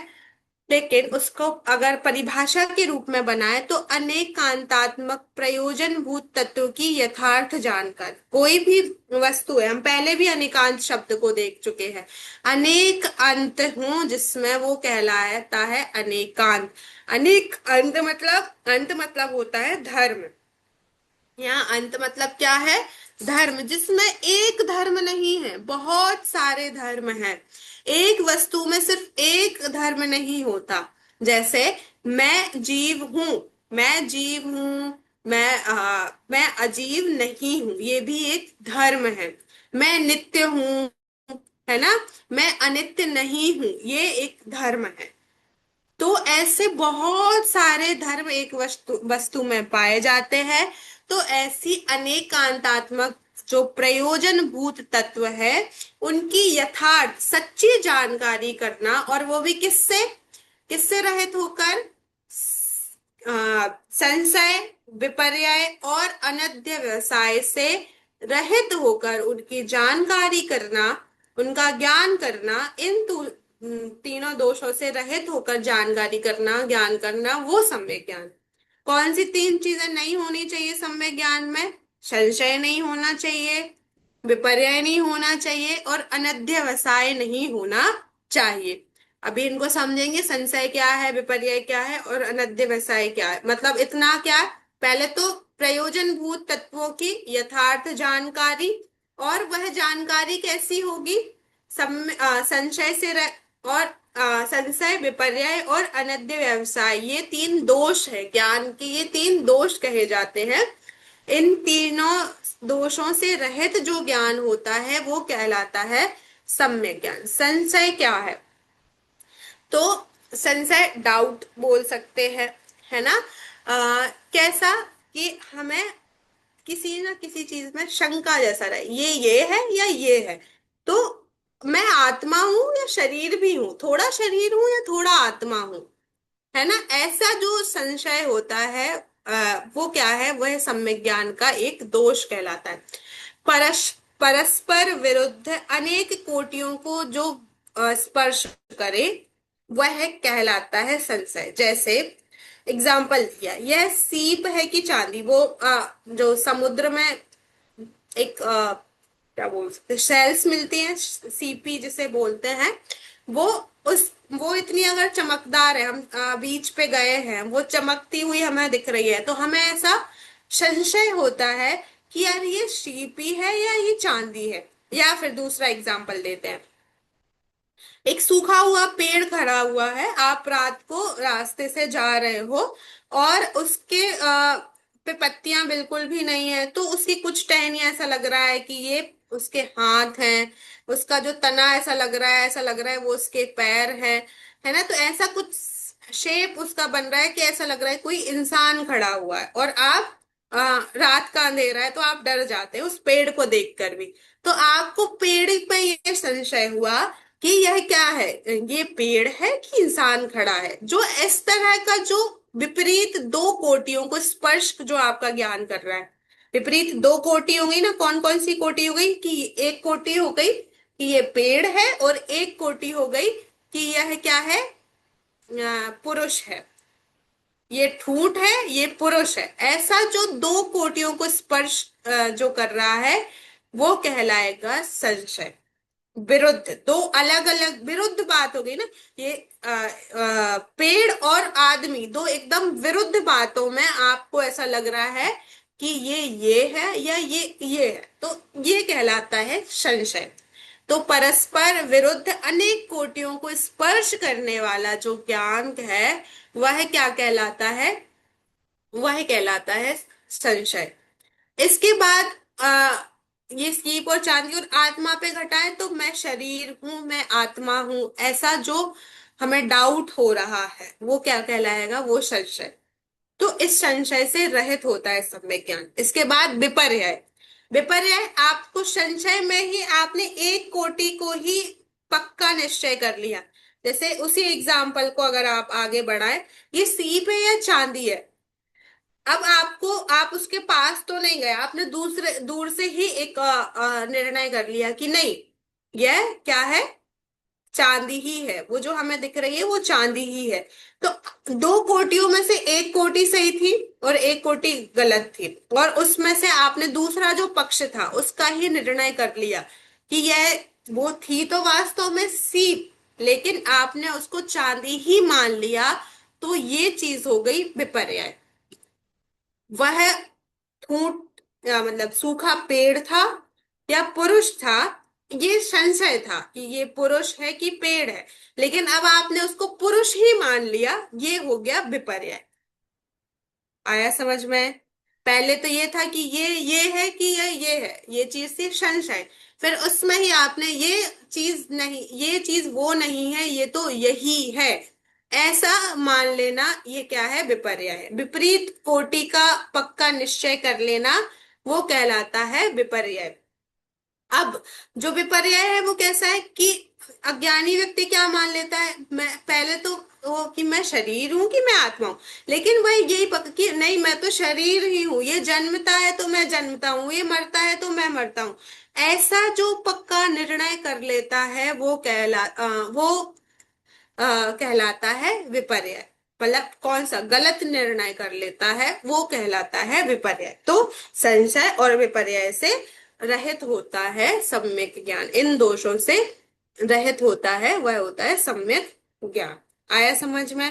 पहले तो परस्पर विरुद्ध कोटि को स्पर्श करने वाला जो ज्ञान है वह संशय है, और विपर्य विपरीत कोटि का पक्का निश्चय कर लेना, उल्टी जो पक्ष था उसका पक्का निश्चय कर लेना, वह क्या है, वह विपर्य है।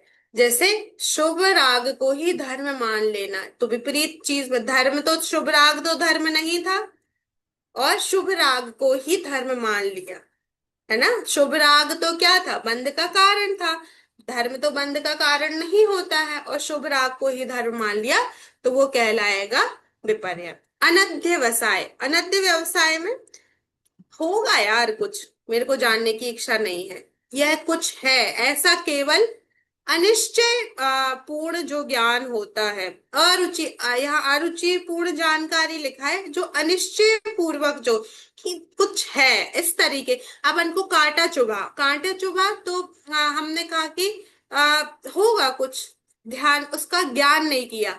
तो ये जो कुछ है, कुछ चीज चुभी है, इस तरीके का जो ज्ञान हुआ, पर क्या चुभा है, कांटा चुभा है या कंकड़ चुभा है, ये चीज हमने उसको नहीं जानने की कोशिश की। बस वहां अपन देख रहे हैं, कुछ अपन को दिख तो रहा है, पर क्या चीज है वो चीज हमें समझ में नहीं आ रही। तो ये कुछ है, ऐसी जो जानकारी हम करते हैं, पूर्ण निश्चय रूप जानकारी, क्या चीज वो है, इस चीज की जानकारी नहीं करते, वो कहलाता है अनध्य व्यवसाय। ठीक है। अरुचिपूर्ण जानकारी, अनिश्चय ज्ञान, कुछ है ऐसा अनिश्चय ज्ञान, वो कहलाता है अनध्य व्यवसाय। और ये इन तीनों दोषों से रहित होता है हमारा सम्यक ज्ञान, संशय से, विपर्य से, अनध्य व्यवसाय से। ना वहां संशय होता है, ना वहां विपरीतता होती है, ना वहां अनध्य व्यवसाय होता है। हाँ बोलिए दीपा जी।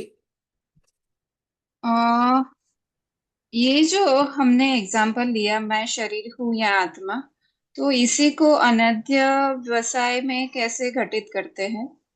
हाँ कि अ, मैं आत्मा हूं, मतलब ऐसा कुछ जो अनिश्चय पूर्वक ज्ञान है, कुछ है, लगता है कुछ अंदर है, एक ज्ञान जैसा कुछ लगता है कि यार मैं कुछ तो हूं, कुछ अलग हूं, लेकिन अभी निश्चय नहीं कर पा रहा है कि मैं आत्मा हूं। मतलब उसे कुछ कुछ जान, जैसे वो देखता है कि यार मान लीजिए वो किसी मुर्दे को जलाने गया, शव को जलाने गया, कहते हैं यार ये शरीर तो जल गया, तो इसका मतलब मैं अब ये इसको जला रहे हैं तो इसको कुछ ज्ञान तो हो नहीं रहा है, इसको दर्द तो हो नहीं रहा है, इसको जलन जैसा अनुभव तो हो नहीं रहा है, मतलब कुछ ज्ञान, कुछ अलग चीज है, कुछ तो है। तो ऐसा अभी उसने जिनवाणी से कुछ जाना नहीं है, खुद से भी कुछ निर्णय करने के लिए अभी उद्यत नहीं हुआ है, पर बस वो कहता है कि कुछ है। तो ऐसा जो अनिश्चय पूर्वक जो अनत कुछ है का जो ज्ञान कहलाता है वो अनत व्यवसाय कहलाता है। ठीक है, आया समझ में? जी, थैंक यू। हाँ चलिए। तो हमारा 1 घंटा लगभग अभी यहाँ कंप्लीट हो रहा है। हम अगली अभी मैं शुरू करूंगी सम्यक चारित्र, तो फिर थोड़ा और टाइम लग जाएगा। तो अपन ऐसा करते हैं, 10 मिनट का ब्रेक रखते हैं, फिर ये चैप्टर पे फिर से आते हैं। अब मैंने आपसे कहा तो है कि 2 चैप्टर करेंगे, पर क्या पता हो पाते हैं कि नहीं, अभी एक चैप्टर होगा तो फिर एक ही चैप्टर अपन पढ़ पाएंगे।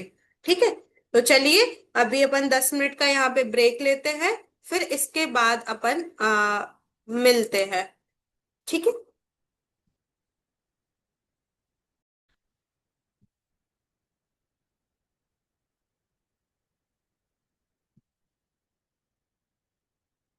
अभी हमने सम्यक ज्ञान की बात यहाँ पर कर ली है, और सम्यक ज्ञान में हमने देखा कि 3 दोषों से रहित होता है सम्यक ज्ञान, संशय, विपर्य और अनध्य व्यवसाय। ठीक है, ये तीनों आपको समझ में आ गए होंगे।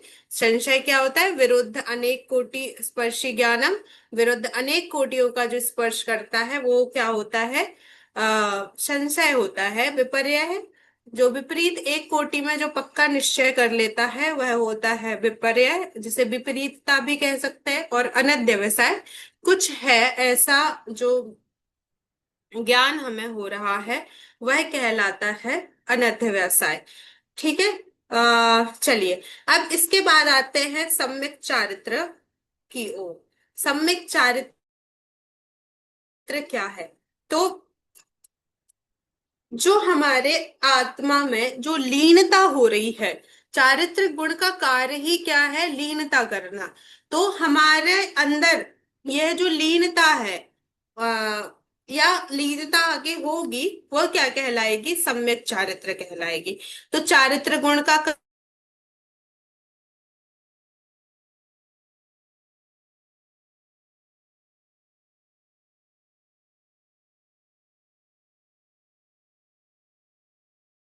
आपकी आवाज नहीं आ रही है।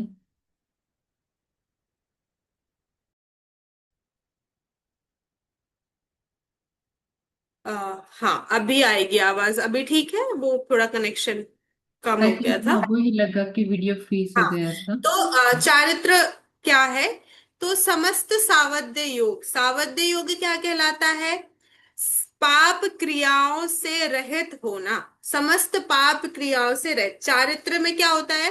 व्रत आदि ग्रहण किए जाते हैं। तो व्रत आदि किससे ग्रहण किए जाते हैं? कब ग्रहण होते हैं? पापों से विरक्ति होती है, वही क्या है? व्रत है, पापों से विरति। तो वो कहलाता है चारित्र ग्रहण करना। जैसे महाव्रत है तो संपूर्ण पापों से विरक्ति हो जाती है, अणुव्रत है तो किंचित पापों से विरक्ति, हमने देखा था अणुव्रतों में, ये स्थूल रूप से पापों का त्याग करना। तो चारित्र मतलब क्या हुई? लीनता।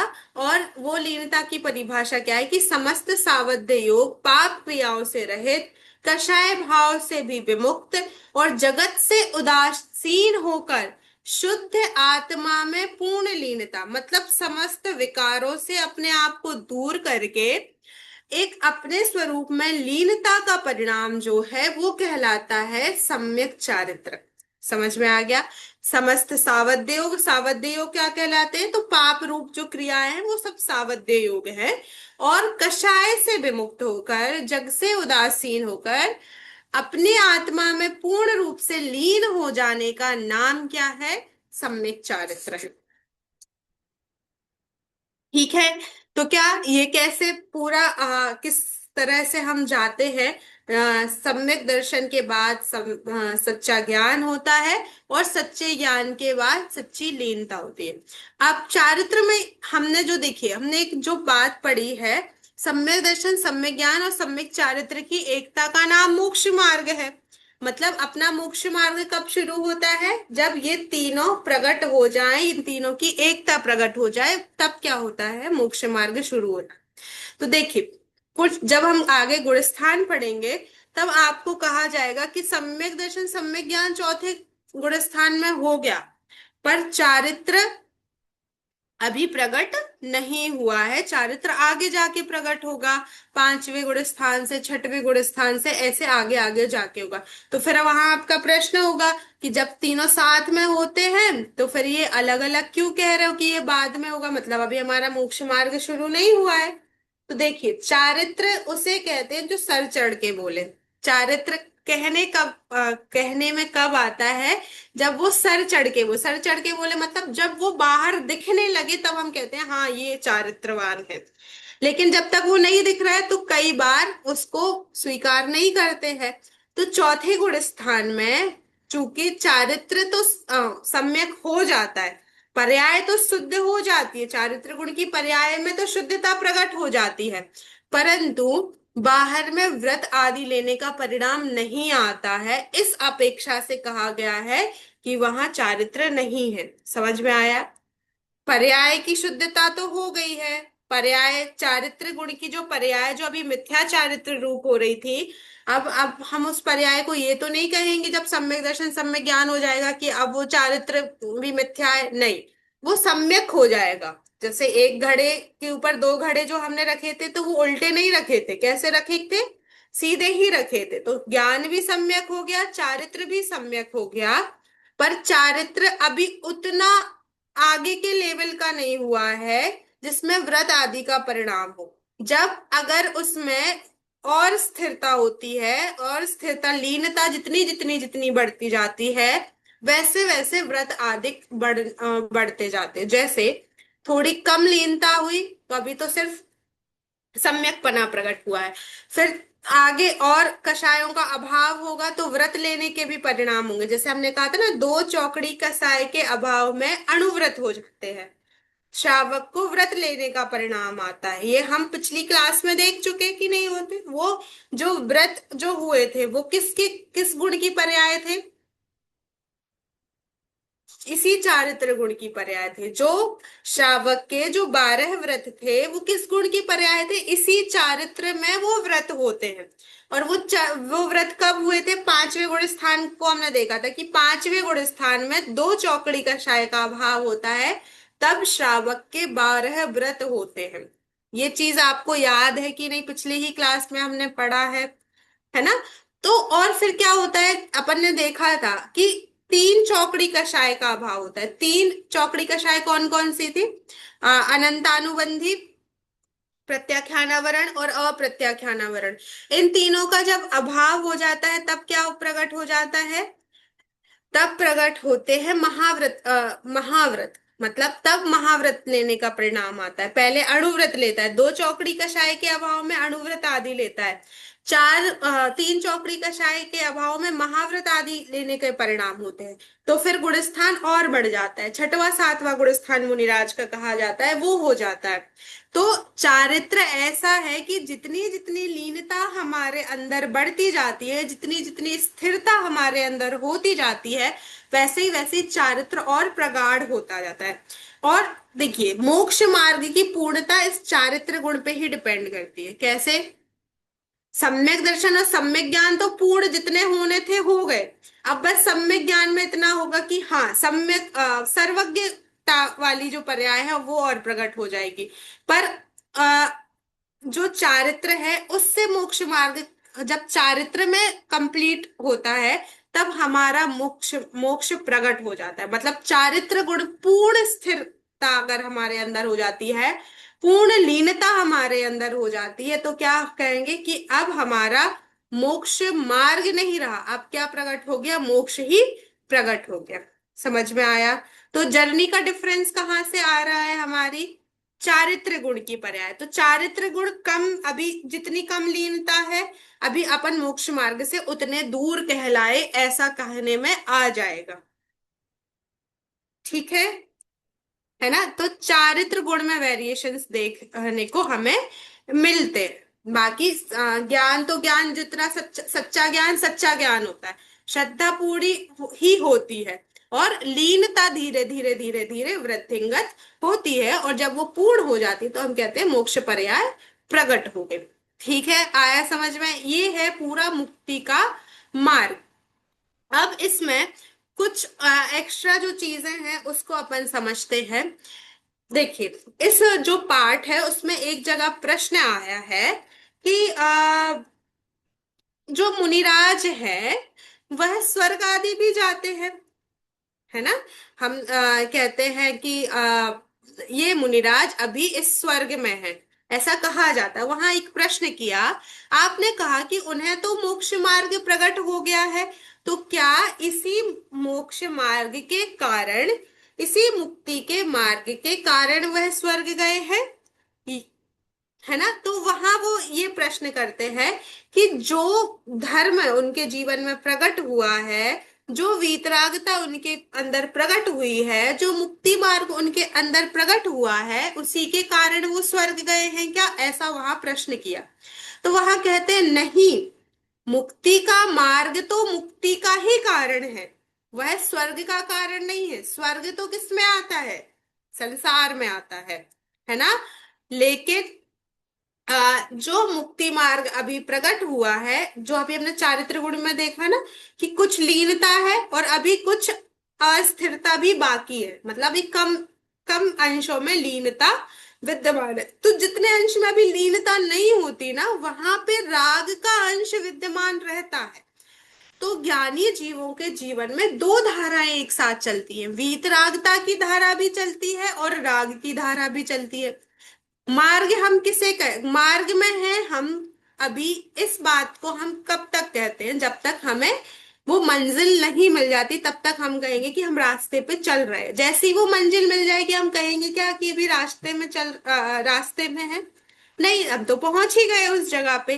तो अभी कुछ रास्ता चला है और कुछ रास्ता अभी बाकी है, वो पूरा मार्ग कहलाता है ना? और जब हम अपनी मंजिल पे चले जाते तब वो मार्ग नहीं कहलाता। तो ऐसे ही क्या होता है, मुक्ति के मार्ग में भी कुछ तो वीतरागता बनती जाती है, कुछ तो वीतरागता प्रकट होती जाती है, और कुछ अंशों में राग भी विद्यमान रहता है, जिसके कारण अभी पूर्ण रूप से मुक्त अवस्था हो गई है ऐसा नहीं कह सकते। ठीक है? तो जो मुक्ति का मार्ग है, जितने अंशों में जो मुक्ति जो वीतरागता प्रकट हुई है वो तो मोक्ष का ही कारण है, लेकिन अभी कुछ अस्थिरता, कुछ राग का अंश उसके जीवन में है, उसके कारण वह स्वर्गाधिक जाता है।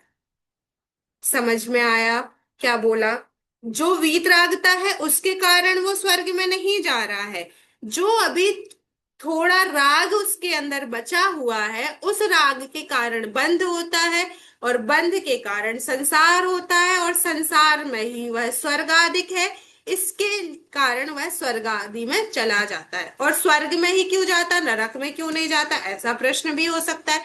तो अभी वीतरागता के साथ पाप के परिणाम नहीं होते हैं, वीतरागता के साथ अधिकतर शुभ परिणाम ही होते हैं, शुभ राग ही होता है। और शुभ राग के फल में तो अच्छी ही गति बनती है, या तो मनुष्य गति बनती है, या फिर स्वर्ग मोक्ष, सॉरी, स्वर्ग आदि के स्वर्ग बनता है, देव गति बनती है ना। इसीलिए ज्ञानी लोग, ज्ञानी जीव स्वर्ग आदि जाते हुए भी दिखते हैं, है ना। तो कोई कहे कि वो ज्ञान के कारण है, सम्यक ज्ञान के कारण है, सम्यक दर्शन के कारण है, ऐसा नहीं है। सम्यक दर्शन, सम्यक ज्ञान, सम्यक चारित्र के कारण जो साथ में अभी अस्थिरता का परिणाम है, राग का परिणाम है, उस राग के कारण जो बंध हो रहा है, उस बंध के कारण वो स्वर्गाधिक जाते। इसका मतलब क्या है, जो चीज मोक्ष में को ले जाने वाली है वह कभी आपको संसार में नहीं ले जाएगी। अर्थात जो मुक्ति का कारण है वह सिर्फ मुक्ति का ही कारण है, वह संसार का कारण कभी नहीं हो सकता। और जो संसार का कारण है वह कभी मुक्ति का कारण नहीं हो सकता। मतलब जो शुभ राग है, शुभ राग व्रत, जो वाह में जो व्रत है, दान के भाव हैं, पूजा पाठ के भाव हैं, सबके प्रति अच्छे परिणाम जो हमारे हो रहे हैं, ये जो शुभ राग है यह हमेशा संसार का ही कारण रहेगा। ये आप सोचें कि मोक्ष का कारण है, तो ये भी मोक्ष का कारण नहीं है। मोक्ष का कारण तो वही सम्यक दर्शन, सम्यक ज्ञान, सम्यक चारित्र, और जब वो जिस दिन पूर्ण हो जाएंगे उस दिन मोक्ष दशा प्रकट हो जाएगी। तो दोनों ही बातें याद रखने की है। धर्म बंध का कारण नहीं है, और जो बंध के कारण शुभ राग आदि है वह भी मोक्ष के कारण नहीं है। तो हमें दोनों चीजों में सुधार करना है।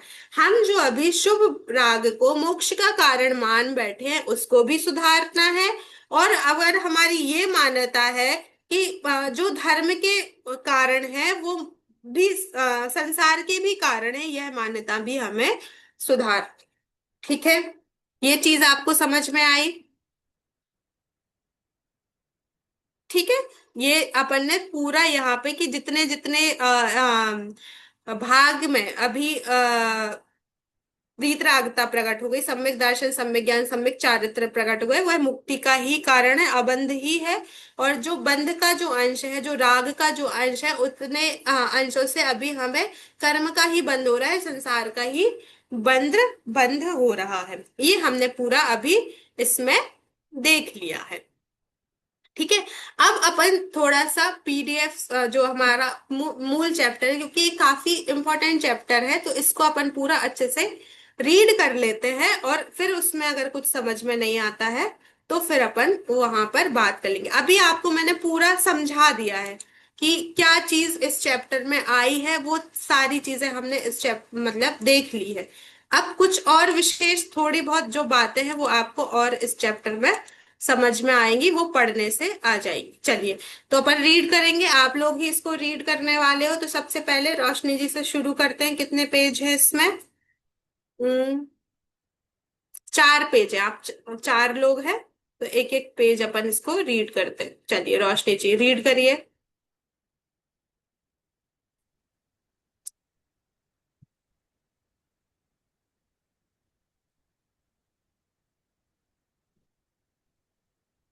मुक्ति का मार्ग प्रवचन कार्य यह तो सर्वमान्य एवं सर्वानुभूति तथ्य है कि संसार में सब प्राणी दुखी है और सब सुख से मुक्ति चाहते हैं। तदार्थ यत्न सुख से मुक्ति चाहते हैं, दुख से मुक्ति चाहते हैं? सॉरी, दुख से मुक्ति चाहते हैं। हाँ। और सब दुख से मुक्ति चाहते हैं। तदर्थ यत्न भी करते हैं, पर उस मुक्ति का सही मार्ग पता न होने से उनका किया गया सारा ही प्रयत्न व्यर्थ जाता है। अतः मूलभूत प्रश्न तो यह है कि वास्तविक मुक्ति का मार्ग क्या है। मुक्ति का मार्ग क्या है, यह प्रश्न तो पूर्व वास्तविक मुक्ति क्या है इस प्रश्न इस के पूर्व वास्तविक मुक्ति क्या है? इस समस्या का समाधान अपेक्षित है। आगे पढ़िए। मुक्ति का आश्रय दुखों से पूर्णित मुक्ति से है। दुख आकुलता रूप है, अतः मुक्ति पूर्ण निराकुल होना चाहिए। जहाँ रंच मात्र भी आकुलता रहे वह परिपूर्ण सुख नहीं, अर्थात मुक्ति नहीं है। मुक्ति का मार्ग क्या है, इसका निरूपण करते हुए आचार्य अमृत चंद्र लिखते हैं। चलिए ये मैं पढ़ एवं देती हूँ, संस्कृत में है। एवं सम्यक दर्शन बोध चरित्रात्मको नित्यम तस्यापि मोक्ष मार्गो भवति निषेव्यो यथा शक्ति। मतलब क्या है?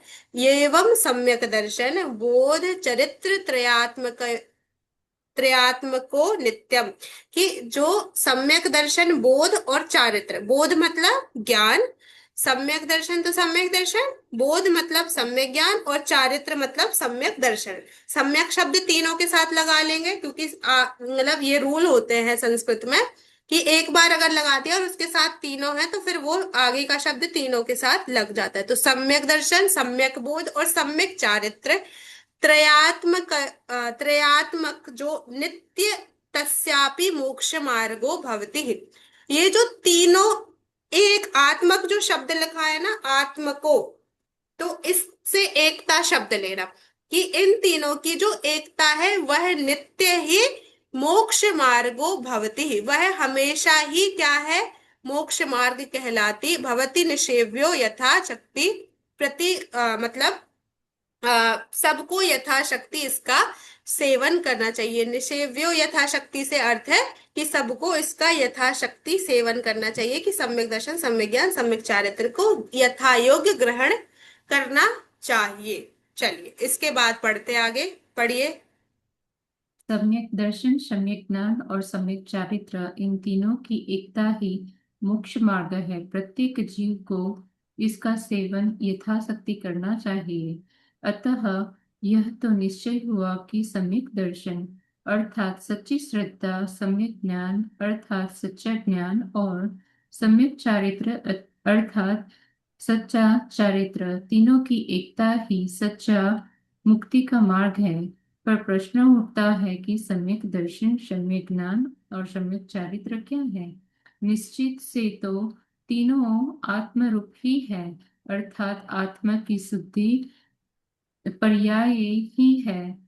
पर पदार्थों से भिन्न अपनी आत्मा का वास्तविक स्वरूप स्वसन वास्तविक स्वरूप सन्मत स्वसन्मुख होकर समझकर उसमें आत्मपने की श्रद्धा, सम्यक दर्शन पर पदार्थों से भिन्न अपनी आत्मा की तथा पर पदार्थों की स्वसन्मुख होकर यथार्थ जानकारी, सम्यक ज्ञान और पर पदार्थों पर भावों एवं पर भावों से भिन्न अपने ज्ञान स्वभावी आत्मा स्वरूप में लीन होते जाते ही सम्यक चारित्र है। इसका विशेष खुलासा करते हुए आचार्य अमृतचंद्र लिखते हैं। हम्म जीवा ये मैं पढ़ देती हूँ। जीवा जीवादीनां तत्त्वार्थानां सदैव कर्तव्यम् श्रद्धानां विपरीताभिनिवेश विविक्तात्मरूपम तत्। यहाँ पे क्या है कि जीवा जीवादि ना, जीव और अजीव आदि का जो जो तत्वार्थ है, इनका सदैव कर्तव्यम श्रद्धानाम विपरीताभिनिवेश विविक्तात्म रूपम तत्, अर्थात इन जो सात तत्वों का विपरीत श्रद्धान, विपरीत अभिनिवेश से रहित, विविक्त मतलब विपरीत अभिनिवेश क्या है? संशय, विपर्यय और अन्य अनद्य व्यवसाय, ये अभिनिवेश कहलाते हैं। ये विपरीत अभिनिवेश से, इन तीन दोषों से रहित तत्वार्थ का क्या करना चाहिए? सदैव श्रद्धान करना चाहिए। ठीक है, वो कहलाएगा असम्यक ज्ञान। ठीक है, सॉरी, सम्यक दर्शन, श्रद्धान कहा है। तो जो श्रद्धान, इन तीनों से रहित जो श्रद्धान होगा, विपरीत अभिनिवेश से रहित, यहाँ पे विपरीत अभिनिवेश वो नहीं आएगा जो मैंने कहा संशय विपर्याय नत्य व्यवसाय, क्योंकि यहाँ सम्यक दर्शन की बात चल रही है, तो थोड़ा सा गलत। विपरीत अभिनिवेश मतलब विपरीत अभिप्राय से जो रहित होकर, मतलब हमने जो सात तत्वों की अगर उल्टी श्रद्धा कर रखी है, तो उस सात तत्वों की जो श्रद्धा उल्टी कर रखी, वो है विपरीत अभिनिवेश। उससे रहित होकर इनका सच्चा श्रद्धान करना, वो कहलाएगा सम्यक दर्शन। ठीक है, क्या है, विपरीत मान्यता से रहित जीवादि तत्वों का श्रद्धान करना ही सम्यक दर्शन है। इसे प्राप्त करने का नित्य प्रयत्न करना चाहिए, क्योंकि वह आत्मरूप ही है। सदैव कर्तव्यम से, कि सदैव इसको धारण करने का, ग्रहण करने का प्रयत्न करना चाहिए। चलिए, अब तपन जी, इसको, इसके आगे आपको पढ़ना है। ठीक है। अम, हमें सबसे पहले सम्यक दर्शन प्राप्त करने का यत्न करना चाहिए, क्योंकि इसके प्राप्त किए बिना मोक्ष मार्ग का आरंभ ही नहीं होता है। कहा भी हम्म। है। हाँ, तत्रादौ सम्यक्तं समुपाश्रयीमखिलयत्नेन तस्मिन् सत्येव यतो भवति ज्ञानं चारित्रं च। कि तत्रादौ, वहां पर जो बात अभी प्रकरण में चल रही है, वहां पर सम्यक्त समुपाश्रयेण अखिलम यत्नेन तस्मिन् सत्येव यथो भवति ज्ञान चारित्रम। कि अगर हम सम्यक दर्शन को समुपाश्रय, मतलब उसको ग्रहण कर लेता है, कर लेते हैं सब यत्नों से, तो तस्मिन सत्येव, उसके बाद सभी सत्य हो जाते हैं। ये तो भवती, हो जाते हैं क्या, ज्ञान और चारित्र। मतलब क्या, कि अगर हमने सम्यक दर्शन को बहुत यत्न से अगर हासिल कर लिया, तो ये जो सम्यक ज्ञान और चारित्र है, वह भी सत्यता को हासिल कर लेते हैं। मतलब वह भी क्या हो जाते हैं, सम्यक हो जाते हैं। अर्थ ये क्या हुआ, सम्यक दर्शन, सम्यक ज्ञान और सम्यक चारित्र, इन तीनों से पहले सम्यक दर्शन को पूर्ण प्रयत्न करके प्राप्त करना चाहिए, क्योंकि इनके होने पर ज्ञान सम्यक रूप और चारित्र सम्यक चारित्र रूप परिणमित हो जाते हैं। तो अखिल यत्न से, कि प्रयत्न करना चाहिए, क्या, समुपाश्रय, मतलब इसको धारण करना चाहिए, प्राप्त करना चाहिए सम्यक दर्शन को। क्योंकि तस्मिन सत्येव, तस्मिन उसके बाद सत्येव सत्य हो जाते हैं तीनों ही, कौन, दोनों ही, ज्ञान और चारित्र भी क्या हो जाते हैं, सम्यक हो जाते हैं। और च शब्द से और भी पर्याय जो विपरीत परिणमित हो रही हैं, वह भी क्या हो जाती है, सम्यक परिणमित हो जाती है। चलिए आगे। सम्यक दर्शन के बिना समस्त ज्ञान अज्ञान और समस्त महाव्रतादि रूप शुभाचरण मिथ्या चारित्र रूप ही रहता है। मुमुक्षु, यह सम्यक दर्शन प्राप्त कैसे होता है?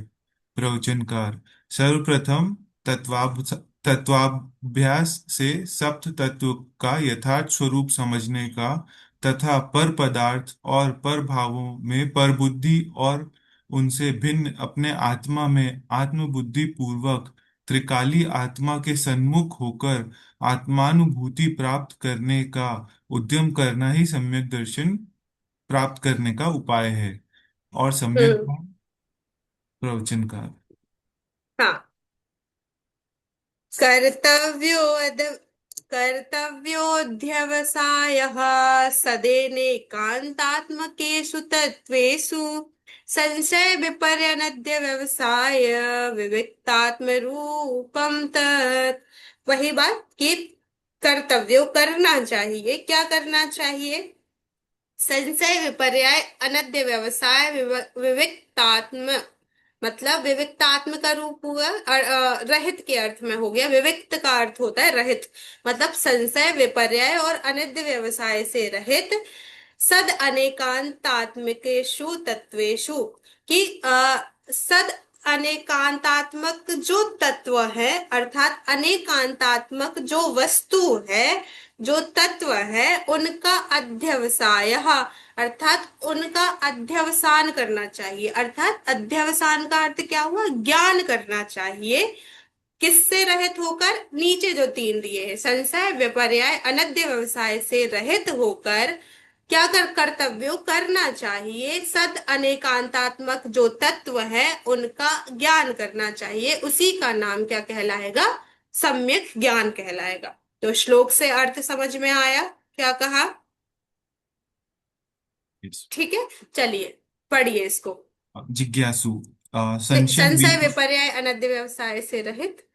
हाँ, अच्छा, संशय यहाँ। विपर्य और अनद्य व्यवसाय से रहित एक अनेकात्मक प्रयोजनभूत तत्व ही सही जानकारी ही सम्यक ज्ञान है। इस सम्यक ज्ञान को प्राप्त करने का भी सदा प्रयत्न करना चाहिए। फिर ठीक है। जिज्ञासा है, संशय विपर्य अनद्य व्यवसाय किसे कहते हैं? तो प्रवचनकार बोलते हैं, परस्पर विरुद्ध अनेक कोटि को स्पर्श करने वाले ज्ञान को संशय कहते हैं। जैसे शुभ राग पुण्य है या धर्म, अथवा यह सीप है या चांदी। हम्म, चलिए ये बात अपन कर चुके हैं, समझ में आ चुकी है। हाँ, आगे। विपर्य वि, विपरीत एक कोटि के निश्चय करने वाले ज्ञान को विपर्य कहते हैं। जैसे शुभ राग को धर्म मानना, सीप को चांदी जान लेना। बहुत बढ़िया। हाँ, अनद्य व्यवसाय का और पढ़ दीजिए, फिर चेंज अनद्य करते हैं। है, यह क्या है या कुछ है, केवल इतना अरुचि और अनिर्णय पूर्वक जानने को अनद्य व्यवसाय कहते हैं। जैसे आत्मा कुछ होगा, रास्ते में चलते हुए किसी मुलायम पदार्थ के स्पर्श से यह जानना कि कुछ है। हाँ, बहुत बढ़िया। चलिए अब इसके बाद दीपा जी पढ़िए चारित्र को। जिज्ञासु, अब सम्यक चारित्र के लिए भी बताइए। प्रवचनकार। हाँ। अ, हम्म। चारित्रं भवति यतः समस्त सावध्य योग परिहरणात् सकल कसाय विमुक्तं विशद विशद बुदासीननात् सॉरी सकल कषाय विमुक्तं विशद बुदासीनमात्म रूपम तत्। यह आत्म रूप है क्या? चारित्र। लास्ट की लो लाइन, आत्म रूपम तत्, आत्म रूप है क्या है? चारित्रम भवति, चारित्र होता है यतः जब समस्त सावध्य योग परिहरणात्, परिहरणात् मतलब परिहरण करना, नष्ट समस्त सावध्य योग को से दूर होना या उसका नाश कर देना, परिहरण करना अर्थात उससे अलग होना या उसका नाश कर देना।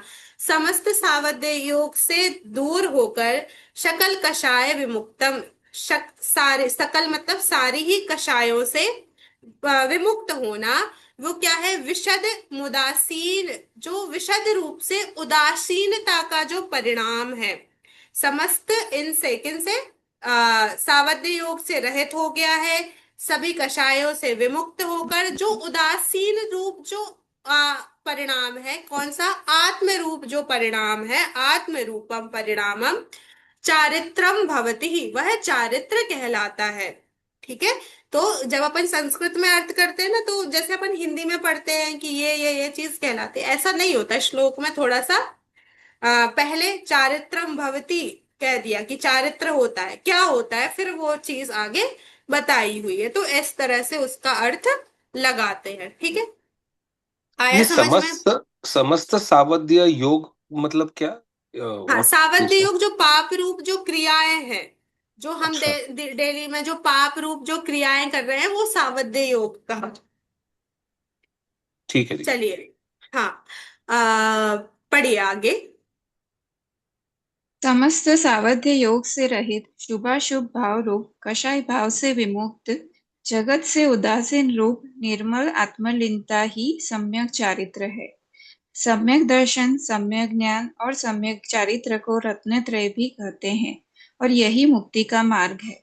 शंका का, हम्म, तो क्या रत्नत्रय धारण करने से मुक्ति की ही प्राप्ति होगी, स्वर्गादिक की नहीं? प्रवचन का, भाई स्वर्गादिक तो संसार है, जो मुक्ति का मार्ग है वही संसार का मार्ग कैसे हो सकता है? स्वर्गादिक की प्राप्ति तो मुक्ति मार्ग के पथिक को होने वाले हे रूप शुभ भाव से देवायु आदि पुण्य का बंध होने पर सहज ही हो जाती है। रत्नत्रय तो मुक्ति मार्ग है, बंधन का मार्ग नहीं। शंका कर, हम्म तो फिर रत्नत्रय के धारी मुनिराज स्वर्गाधिक क्यों जाते हैं? रत्नत्रय तो मुक्ति का ही कारण है, पर रत्नत्रयधारी मुनिवरों के जो रागांश है वही बंध का कारण है। शुभ भाव रूप अपराध के फल से ही मुनिवर स्वर्ग में जाते हैं। शंकाकार, शुभोपयोग को अपराध कहते हो? प्रवचनकार, सुनो भाई, मैं थोड़ी ही कहता हूँ, आचार्य अमृत चंद्र ने स्वयं लिखा है। ननु कथमेव सिद्ध्यति देवायु प्रभृति सत्प्रकृतिबन्धः सकल जन सुप्रसिद्धो रत्नत्रयधारिणां मुनिवराणाम मुनिवराणाम सॉरी, फिर से पढ़ती हूँ एक बार। ननु कथमेव सिद्ध्यति देवायु प्रभृति सत प्रकृति बंधः सकल जन सुप्रसिद्धो रत्नत्रय धारिणाम मुनिवराणाम, कि मुनिवरों के सिद्ध्यति देवायु प्रभृति सत प्रकृति बंधः, कि तनु कथमेव कभी कभी देवायु भी सिद्ध होती है सत प्रकृति बंध के कारण प्रभृति मुनिराजों को, सकल जन सुप्रसिद्धो रत्नत्रय धारिणा मुनिवराणाम, यह सकल जन में प्रसिद्ध है कि इसके कारण रत्नत्रयधारी मुनिवरों को सत प्रकृति बंध के कारण, उसके अपराध के कारण देव आयु भी सिद्ध्यति, देव आयु भी बंधती है, सिद्ध होती है। सिद्ध होना प्राप्ति होना, किस चीज की सिद्धि होना, तो प्राप्ति होती है देव आयु की। ठीक है, चलिए पढ़िए। यदि रत्नत्रय बंध का कारण नहीं है, तो फिर शंका उठती है कि रत्नत्रयधारी मुनिवरों के देवायु आदि सत प्रकृतियों का बंध कैसे होता है। उक्त प्रश्न हाँ के चलिए, उत्तर में आगे लिखते हैं। हाँ अब आगे मनीष भैया पढ़ेंगे, अभी मैं ये पढ़ देती हूँ, फिर आपको पढ़ना है।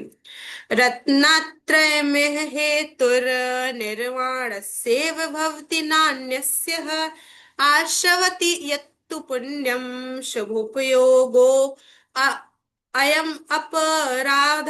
देखिए, जो अपराध शब्द की बात की थी ना, कि आप शुभोपयोग को अपराध कहते हो, है ना, उसके कारण स्वर्ग आदि मिल रहा है, तो उसको अपराध कह रहे हो। तो मैंने अपराध नहीं कहा है, अपराध आचार्यों ने ही कहा है कि ये अपराध ही है कि आप पूर्ण रूप से स्थिर नहीं हुए हो।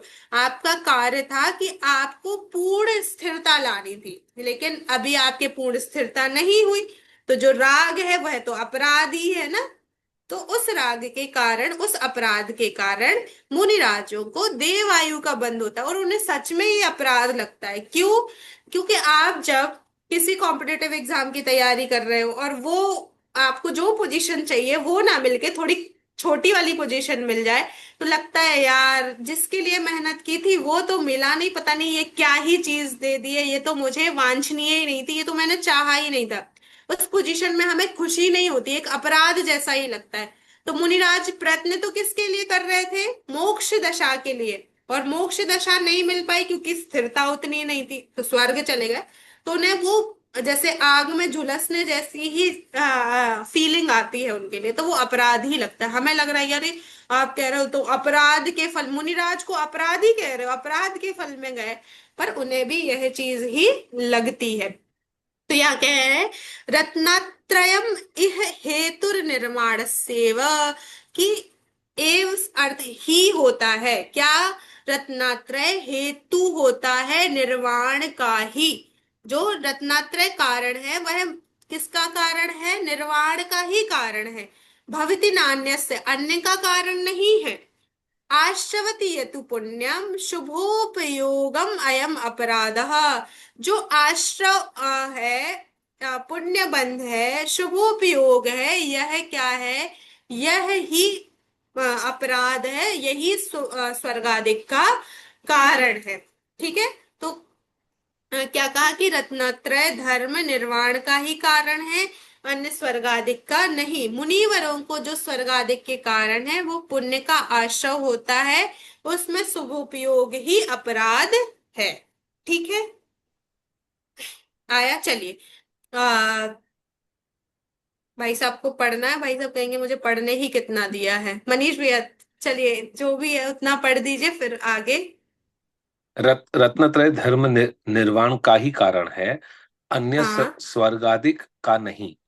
मुनिवरों को जो स्वर्गादिक के कारण पुण्य का आश्रय होता है, उसमें शुभोपयोग का ही अपराध है। हम्म शंकाकार, उन मुनिराजों के रत्नत्रय भी तो था, फिर उन्हें बंद क्यों हुआ? प्रवचनकार, जितने अंशों में रत्नत्रय है उतने अंशों में अबंध है, जितने अंशों में रागादिक है उतने अंशों में बंध है, कहा भी है। हम्म हम्म। ये समझ में आया कि प्रश्न बहुत अच्छा है कि उनके तो रत्नात्रय, फिर उन्हें बंधन कैसे हो रहा है। तो वहां कहा कि अभी पूर्ण रत्नत्रय नहीं प्रकट हुआ है। तो जितने अंशों में रत्नत्रय प्रकट हुआ है उतने अंशों में तो कहीं भी बंध नहीं हो रहा है। लेकिन जितने अंशों में अभी राग विद्यमान है उसके कारण तो बंद होगा। जो चीज रहेगी, अगर कारण रहेगा तो कार्य होगा कि नहीं होगा। कारण हो और कार्य ना हो ऐसा तो नहीं होता। अगर राग रूप कारण है तो बंध रूप कार्य भी होगा ही होगा, है ना। तो वही यहाँ पे बात करें, जितने अंशों में राग है उतने अंशों में बंध है, और जितने अंशों में वीतरागता है, रत्नात्रय है, उतने अंशों में वह अबंध ही है। ठीक है, उसी को इस श्लोक से यहाँ पे बता रहे हैं। 3 श्लोक दिए हैं। एनांशेन सुदृष्टिस्तेनांशेन स्य बंधनम नास्ति, एनांशेन तु रागस्तेनांशेन स्य बंधनम भवति। क्या कि एनांशेन, जिन एन अंशेन, जिन अंशों में राग, राग, जिन अंशों में राग है, तेनांशेन तेनांशेनस्य बंधनम नास्ति। उन सॉरी, पहली जो लाइन है उसमें सुदृष्टि लिखा है ना। तो एनांशेन सुदृष्टि, जिन अंशों में सुदृष्टि है, सम्यक दृष्टि है, सम्यक दर्शन है, तेनांशेनस्य बंधनम नास्ति, उन अंशों में बंध नहीं है। एनांशेन तु रागः, जिन अंशों में राग है, तेनांशेनस्य बंधनम भवति, उन अंशों में बंधन भवति, बंधन होता है। ठीक है, जिन अंशों में सम्यक दर्शन है उन अंशों में बंध नहीं है, जिन अंशों में राग है उन अंशों में बंधन है, उन अंशों से बंधन होता है। एनांशेन ज्ञानम तेनांशेनस्य बंधनम नास्ति, जिन अंशों में ज्ञान है अर्थात सम्यक ज्ञान है उन अंशों में बंध नहीं है। एनांशेन तु रागः, जिन अंशों में राग है, तेनांशेनस्य बंधनम भवति, उन अंशों में बंध होता है। एनांशेन या एनांशेन चारित्रम, जिन अंशों में चारित्र है, तेनांशेन, उन अंशों में, उन अंशों में बंधनम नास्ति, उन अंशों में बंध नहीं है। एनांशेन तु रागः, जिन अंशों में राग है, तेनांशेनस्य बंधनम भवति, उन अंशों में बंध होता है, ऐसा कहते हैं। ठीक है, आया समझ में। जहां जहां सम्यक दर्शन, सम्यक ज्ञान, सम्यक चारित्र है वहां बंध नहीं है, और जहां जहां जहां राग है वहां वहां बंध है, यह कहते हैं। चलिए आगे पढ़िए। इस आत्मा के जिस अंश में सम्यक दर्शन है उस अंश पर्याय से बंध नहीं है, तथा जिस अंश से राग है उस अंश से बंध होता है। जिस अंश से इसके ज्ञान है उस अंश से बंध नहीं है, और जिस अंश से राग है उस अंश से बंध होता है। जिस अंश से इसके चारित्र है उस अंश से बंध नहीं है, और जिस अंश से राग है उस अंश से बंध होता है। अतः यदि हमें बंध का अभाव करना है अर्थात दुख मेटना है, तो रत्नत्रय रूप परिणमन करना चाहिए। यही एकमात्र सांसारिक दुखों परिणमन, से परिणमन करना चाहिए। करना चाहिए। यही एकमात्र सांसारिक दुखों से छूटने के लिए सच्चा मुक्ति का मार्ग है। ठीक है, इस तरह अपना मुक्ति का मार्ग कंप्लीट हुआ। अपना तो नहीं हुआ, चैप्टर कंप्लीट हो गया है। अब अपन को करना है। अपन सिर्फ किताबी मुक्ति मार्ग तक ही अपन सीमित ना रहे कि किताब में तो मुक्ति मार्ग कंप्लीट डन समझ में आ गया, पर अभी हमें अपने जीवन में भी इस मुक्ति मार्ग को प्रकट करना है। इसके लिए हम निरंतर प्रयत्न करते रहेंगे और इसके लिए ही हम यहाँ पर अध्ययन भी कर रहे हैं। ठीक है, तो ये चीज अपनी अभी कंप्लीट हो जाती है। अब आपसे थोड़ा सा रिवाइज करवाते हैं कि कितना कितना मुक्ति मार्ग किस किस को ख्याल में आया है। चलिए, क्वेश्चन करूं या आप लोग बताओगे? चलिए क्वेश्चन ही कर लेते हैं, बहुत बड़ा चैप्टर है, कितना याद रहेगा किसको। सबसे पहले प्रश्न है, ये आपका क्विज जैसा है, आप लोग, मैं नहीं पूछूंगी, आप हैंड रेज करिए कौन कितने बता पाता है। ठीक है, तो सबसे पहले जो प्रश्न है वो ये है, मुक्ति मार्ग क्या है? पहला ही प्रश्न, क्या है मुक्ति मार्ग? हाँ मनीष भैया बताइए। सम्यक दर्शन, सम्यक ज्ञान, सम्यक चारित्र का तीनों की एकता ही मुक्ति मार्ग है।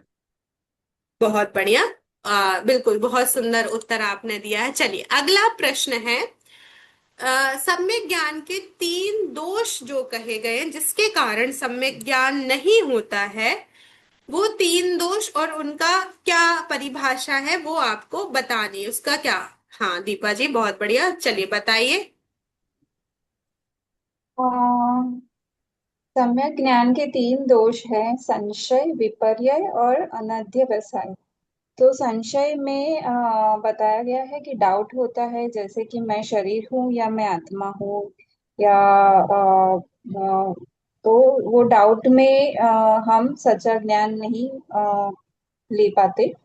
दूसरा होता है विपर्य, मतलब कि जो निश्चय है करते हैं वो विपरीत निश्चय करते हैं, मतलब कि सही बात का निश्चय नहीं करते कि मैं आत्मा हूँ, जबकि अपने शरीर के उद्भव में ही मेरा जन्म और उसके नाश में ही मेरा नाश, वैसा समझते हैं।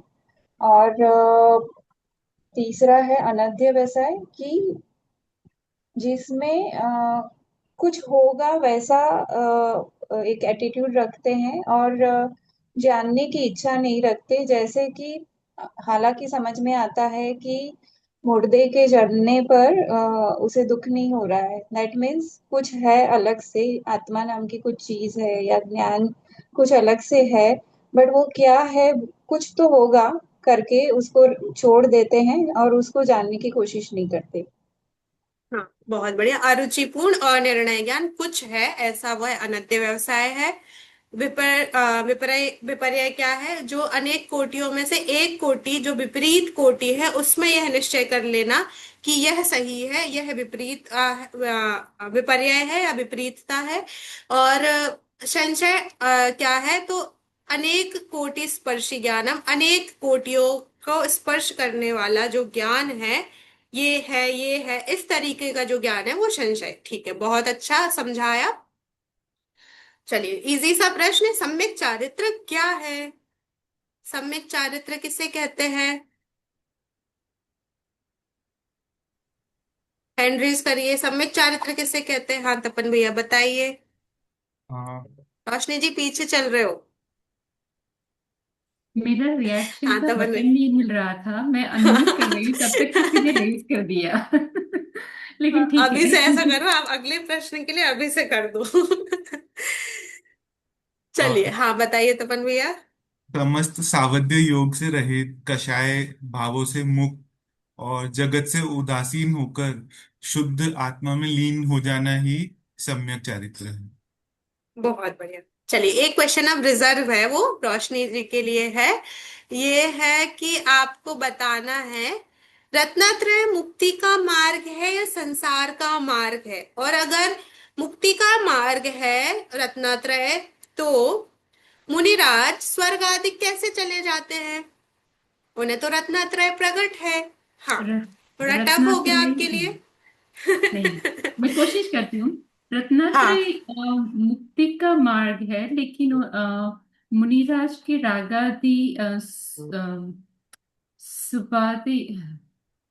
हाँ हाँ, नहीं सही बोल रहे हो। देखो, अब रत्नात्रय तो है और साथ में क्या है, अभी आपने जो शब्द बोला वो भी है, क्या है? हाँ, सो उनका उनका जो राग बचा है जो अच्छा है, उसी की हाँ, वजह से वो स्वर्ग में जाते हैं। बहुत बढ़िया। कि तो क्या रत्नात्रय मुक्ति मतलब रत्नात्रय हुआ क्या नहीं, वो स्वर्गाधिक का उनका कारण? रत्नत्रय नहीं हुआ। नहीं हुआ है ना। रत्नात्रय मुक्ति का ही कारण है, और जब जितना भी उनका रत्नात्रय है उसमें अबंध ही है, उस संबंध में उन्हें बंध भी नहीं हुआ है। मतलब जैसे बोल सकते हैं 100 कर्म बंधते थे डेली अपन को, लेकिन अब 100 कर्म किसके कारण बढ़ते थे? 100 कषाय थी तो 100 कर्मों का बंधन, एग्जाम्पल ले रहे हैं अपन। लेकिन अब अपने कितने कर्म बचे हैं? 50 कर्म ही बचे हैं। 50 कर्मों का अपन को अभाव हो गया है। तो अब कितने कषाय का कितनी कषाय बची? 50 कषाय बची, और उसके कारण से 50 कर्मों का ही बंध हो रहा है। 50 जो अपनी शुद्धता या वीतरागता या रत्नत्रय जो भी कहें वो प्रकट होता है, उतने अंशों में बिल्कुल बंद ही नहीं हो रहा है। 50 कर्मों का बंध अपन को नहीं हो रहा, उस जगह पे अबंध परिणाम ही है। तो अब जो 50 की क्वांटिटी में अपन को कर्मों का बंधन हो रहा है, उस कर्म के बंधन के कारण ही, क्योंकि अब वो बंध तो हुआ है, उसको तो बंध जो होता है वह उदय में आता ही आता है ना। चाहे वो किसी के भी कर्म हो, भगवान के भी कर्म हो, अगर उन्हें बंद किए हैं तो वो उदय में आते ही आते हैं, है ना। क्योंकि जब वो, अब जब अपन बहुत आगे पढ़ेंगे ना कैसे आते हैं, तो वो अपन देखेंगे कि वो कैसे कर्मों का क्षय करते हैं उस समय। तो वो चीज आएगी ही आएगी, और जब बंद किया तो उदय में आएगा, तो उदय में आएगा तो स्वर्गाधिक मिलते हैं। मतलब जो राग का अंश है उससे जो बंध हुआ है उसके कारण स्वर्गाधिक मिल रहे हैं। जो रत्नात्रय है उसके कारण स्वर्गाधिक नहीं होते, क्योंकि जो मुक्ति का कारण होता है वह बंध का कारण नहीं हो सकता। अगर वही बंध का कारण होने लगे तो फिर मुक्ति कैसे होगी? ये चीज अपन ने अभी पूरे चैप्टर में समझी। ये जो पोर्शन है वो मुख्य पोर्शन है। इस बात को आपको ध्यान रखना है। जो लास्ट वाला जो अपन ने पढ़ा है वो बहुत इंपॉर्टेंट है, कई लोग इसको समझने में गलती कर देते हैं। तो ये चीज आप अच्छे से और एक बार पढ़िए और ध्यान रखिए। चलिए, अभी कोई प्रश्न है आप लोगों को? एक क्वेश्चन है मिस, सम्यक हाँ चारित्र में जो हमने लास्ट टाइम अनुव्रत महाव्रत अनुव्रत से स्टार्ट करते तो वो सम्यक चारित्र में आता है, तो अगर कोई अनुव्रति है तो उसको सम्यक दर्शन ज्ञान हुआ ही होगा, तभी वो अनुव्रत में आएगा। हाँ, तो ये सही है। हमने सब, हाँ हमने तब भी ये बात की थी। बिना सम्यक दर्शन के जो व्रत आदि होते हैं वो सब निरर्थक कहलाते हैं। जैसे एक कर रहे हैं, लेकिन आपको उसका कुछ फल नहीं लग रहा है जो लगना चाहिए, है ना। उस अभी जो आप जैसे कह सकते हैं ना कि जिसको अंदर से तो जैसे मान लीजिए माता प्रता या बड़ों की भैया वृत्ति वात्सल्य का भाव नहीं, ऊपर ऊपर से दिखावा कर रहा है। तो ऊपर ऊपर से कोई दिखावा कर रहा है तो उसे वो फल मिलेगा क्या जो मिलना चाहिए? नहीं, वो तो दिखावा कर रहा है, उसके अंदर से तो कुछ नहीं है। वो सिर्फ दिखावा इसलिए कि मुझे जगत में थोड़ी सी प्रशंसा मिले कि मैं कितना अच्छा हूं, इसके लिए वो कर रहा है, तो उसे और उल्टा ही फल मिलेगा। वैसे ही व्रत आदि धारण कर लेता है, लेकिन अभी सम्यक दर्शन नहीं है, सम्यक ज्ञान नहीं है, तो व्रत तो कर लिए लेकिन अभिप्राय में तो अभी वो स्थिरता, वो सच्चापना वो प्रकट नहीं हुआ है, इसलिए वो सब झूठे ही होते हैं। भले ही धारण कर लो लेकिन झूठे ही होंगे, वो सच्चे नहीं होते हैं। तो अनिवार्य है कि आपको पहले सम्यक दर्शन सम्यक ज्ञान होगा, तभी वो आगे आपकी स्थिरता वैसी होगी। पर फिर वो अंदर से परिणाम आएगा, फिर वो जबरदस्ती नहीं करना पड़ेगा कि यार आज मुझे उपवास करना है, ऐसा जो परिणाम है फिर वो अपना मतलब सहज एक परिणाम आएगा। जबरदस्ती वाला परिणाम वो नहीं होगा। ठीक है। हाँ, और कोई डाउट है आपको? ये अच्छा है, आप लोग एक दूसरे से कनेक्ट करते हैं, एक दूसरे चैप्टर से आप लेके चलेंगे तभी आपको पूरा सच्चा सही से ख्याल में आएगा। दीपा जी, कोई डाउट? जो तो रात्रि भोजन त्याग भी उसी में आता है क्या, कि सम्यक दर्शन सम्यक ज्ञान के बिना किया हुआ वो त्याग सही नहीं है? देखिए, एक भूमिका अनुसार भी कुछ चीजें होती हैं जो देखिए, एक प्रयत्न करना गलत नहीं है कि हम जो प्रयत्न कर रहे हैं, अभी अगर हम ना प्रयत्न करें या फिर ना व्रत लें तो हम अशुभ में ही जाएंगे। तो उससे अच्छा है कि अपन शुभ में रहें। जैसे अपन ने एक चीज पढ़ी थी कि धूप में रहने से अच्छा है कि आप छांव में रहे, लेकिन इंतजार खत्म आपका नहीं होगा। आपको जितना इंतजार करना है, मान लीजिए गाड़ी आने वाली है, आपकी कैब आने वाली है और आपको वेट करना है कैब का, तो कैब का वेट कर रहे हो तो आप धूप में खड़े, आपके पास दोनों ऑप्शन है। आप उसको धूप में खड़े रह के भी वेट कर सकते हो, और वहां एक पास में पेड़ लगा है या शेड बना हुआ है या बस स्टॉप बना हुआ है, वहां भी जाके भी आप वेट कर सकते हो। दोनों ऑप्शन है आपके पास। अब आपने अगर धूप वाला चुना है तो आप धूप में खड़े रहो, तपते रहो, और अगर आपने शेड वाला ऑप्शन चुना है तो आप अच्छे से आराम से इंतजार करो, गर्मी नहीं लगेगी। लेकिन कैब का टाइमिंग 5 मिनट्स दिखा रहा है आने का, तो क्या वो 5 मिनट में एकदम से कूद, अगर आप मुझे अरे अरे मैं तो धूप में खड़ा हूं, तो वो क्या कूद के एकदम 1 मिनट में आपके पास आ जाएगी? ऐसा नहीं होता है। तो वैसे ही अभी हमें रत्नत्रय प्रकट नहीं हुआ है, तो हमारे व्रत भी सच्चे नहीं, हमारा कुछ भी त्याग भी सार्थक नहीं है। तो इसका मतलब कि हम जाके नहीं रात्रि भोजन भी करने लगे, सब चीजें करने लगे, वो चीज सही नहीं है। हम प्रयत्न तो यही करेंगे, लेकिन हाँ, उससे शुभ का ही बंद होगा, हम्म। शुद्ध दशा प्रकट नहीं होगी। बात इतनी सी समझने की यहाँ पर है। तो रात्रि त्याग करेंगे तो हाँ, अब कर रहा है तो शुभ भाव हुए हैं, शुभ भाव के कारण शुभ बंध भी होगा, और शुभ बंध के कारण जो फल मिलना है वह भी मिलेगा। ठीक है। ठीक है। चलिए, अभी बाकी तो ये जो रात्रि भुक्ति त्याग है ना, वो आगे प्रतिमा आएगी, तो तब आप अपन कहेंगे कि अरे ये तो हमने पहले ही छोड़ दिया, ये प्रतिमा में कहाँ से ले रहे हो? जब और जो शावक है ना, उसके 12 व्रत के साथ 11 प्रतिमाएं भी होती हैं, तो वहां पे रात्रि भुक्ति त्याग एक प्रतिमा आएगी। तो फिर कहेंगे वास्तव में तो रात्रि भोजन त्याग यही हो रहा है। तो वो वाली बात समझना कि जो सम्यक दर्शन ज्ञान चारित्र के बाद जो चीज हो रही है, वो वहां पे उस चीज की बात वहां पे ग्रहण करेंगे। लेकिन भूमिका के अनुसार अभी हमारा जो त्याग हो रहा है, तो वो भी सही है, कुछ गलत नहीं है। आ, अपने अपने अकॉर्डिंग वो चीज सही है, और हम उसके लिए ही ये चीज कर रहे हैं कि हम अ, अशुभ में ना रह के शुभ में रहकर धर्म का प्रयत्न करें। धूप में खड़े होके धर्म का प्रयत्न करने से अच्छा है हम छांव में, पुण्य की छांव में खड़े होके धर्म का प्रयत्न करें। ठीक है, अभी ये ख्याल में आ गया? और कोई डाउट है? हाँ, चलिए, तो फिर अभी इस क्लास को अपन यही कर रहे हैं एंड। आपके लिए मैंने फिर से एक बार, सिर्फ आप लोगों के कहने पर, अब मैं किसी के 21 दिन होते हैं, मतलब 21 दिन में अगर आप 10 दिन भी ट्रैवलिंग कर रहे हो तो आपके पास 12 दिन थे।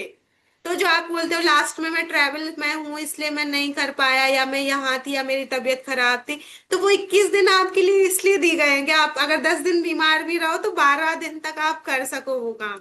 पर आप नहीं करते हो, तो अब आपके लिए ये अच्छी बात नहीं है, आपको करना चाहिए। आप अब टाइम पे करेंगे, अगली बार से मैं कोई विंडो नहीं खोलूंगी। और अभी दोनों ही, फर्स्ट भी ओपन है, मनीष भैया का सबमिट नहीं हुआ है, और सेकंड भी ओपन है, तो आप दोनों सबमिट कर दीजिए, और अब फिर ये बंद हुई तो फिर ओपन नहीं होगी। ठीक है। मैंने सेकंड वाली तो सबमिट कर दी थी आज 7-8 दिन हाँ पहले। नहीं, वो कोई नहीं, अब आप फर्स्ट वाली भी कर दीजिए, लेकिन जी। आगे से, क्योंकि अब ना फर्स्ट सेमेस्टर है इसलिए साफ माफ कर रही हूँ मैं अभी। लेकिन अगले सेमेस्टर, अगले क्या, थर्ड जो हमारा कॉन्सेप्ट क्लियरिटी होगा उसमें मैं किसी को माफ नहीं करूंगी, और मैं सबमिट भी नहीं करूंगी। तो आप इस चीज का ध्यान रखें। चलिए, अभी अपन क्लास को यहीं पर एंड करते हैं। चलिए, एक साथ बोलिए, जय जिनेन्द्र, जय जिनेन्द्र। जी जी। जय जिनेन्द्र, जय जिनेन्द्र।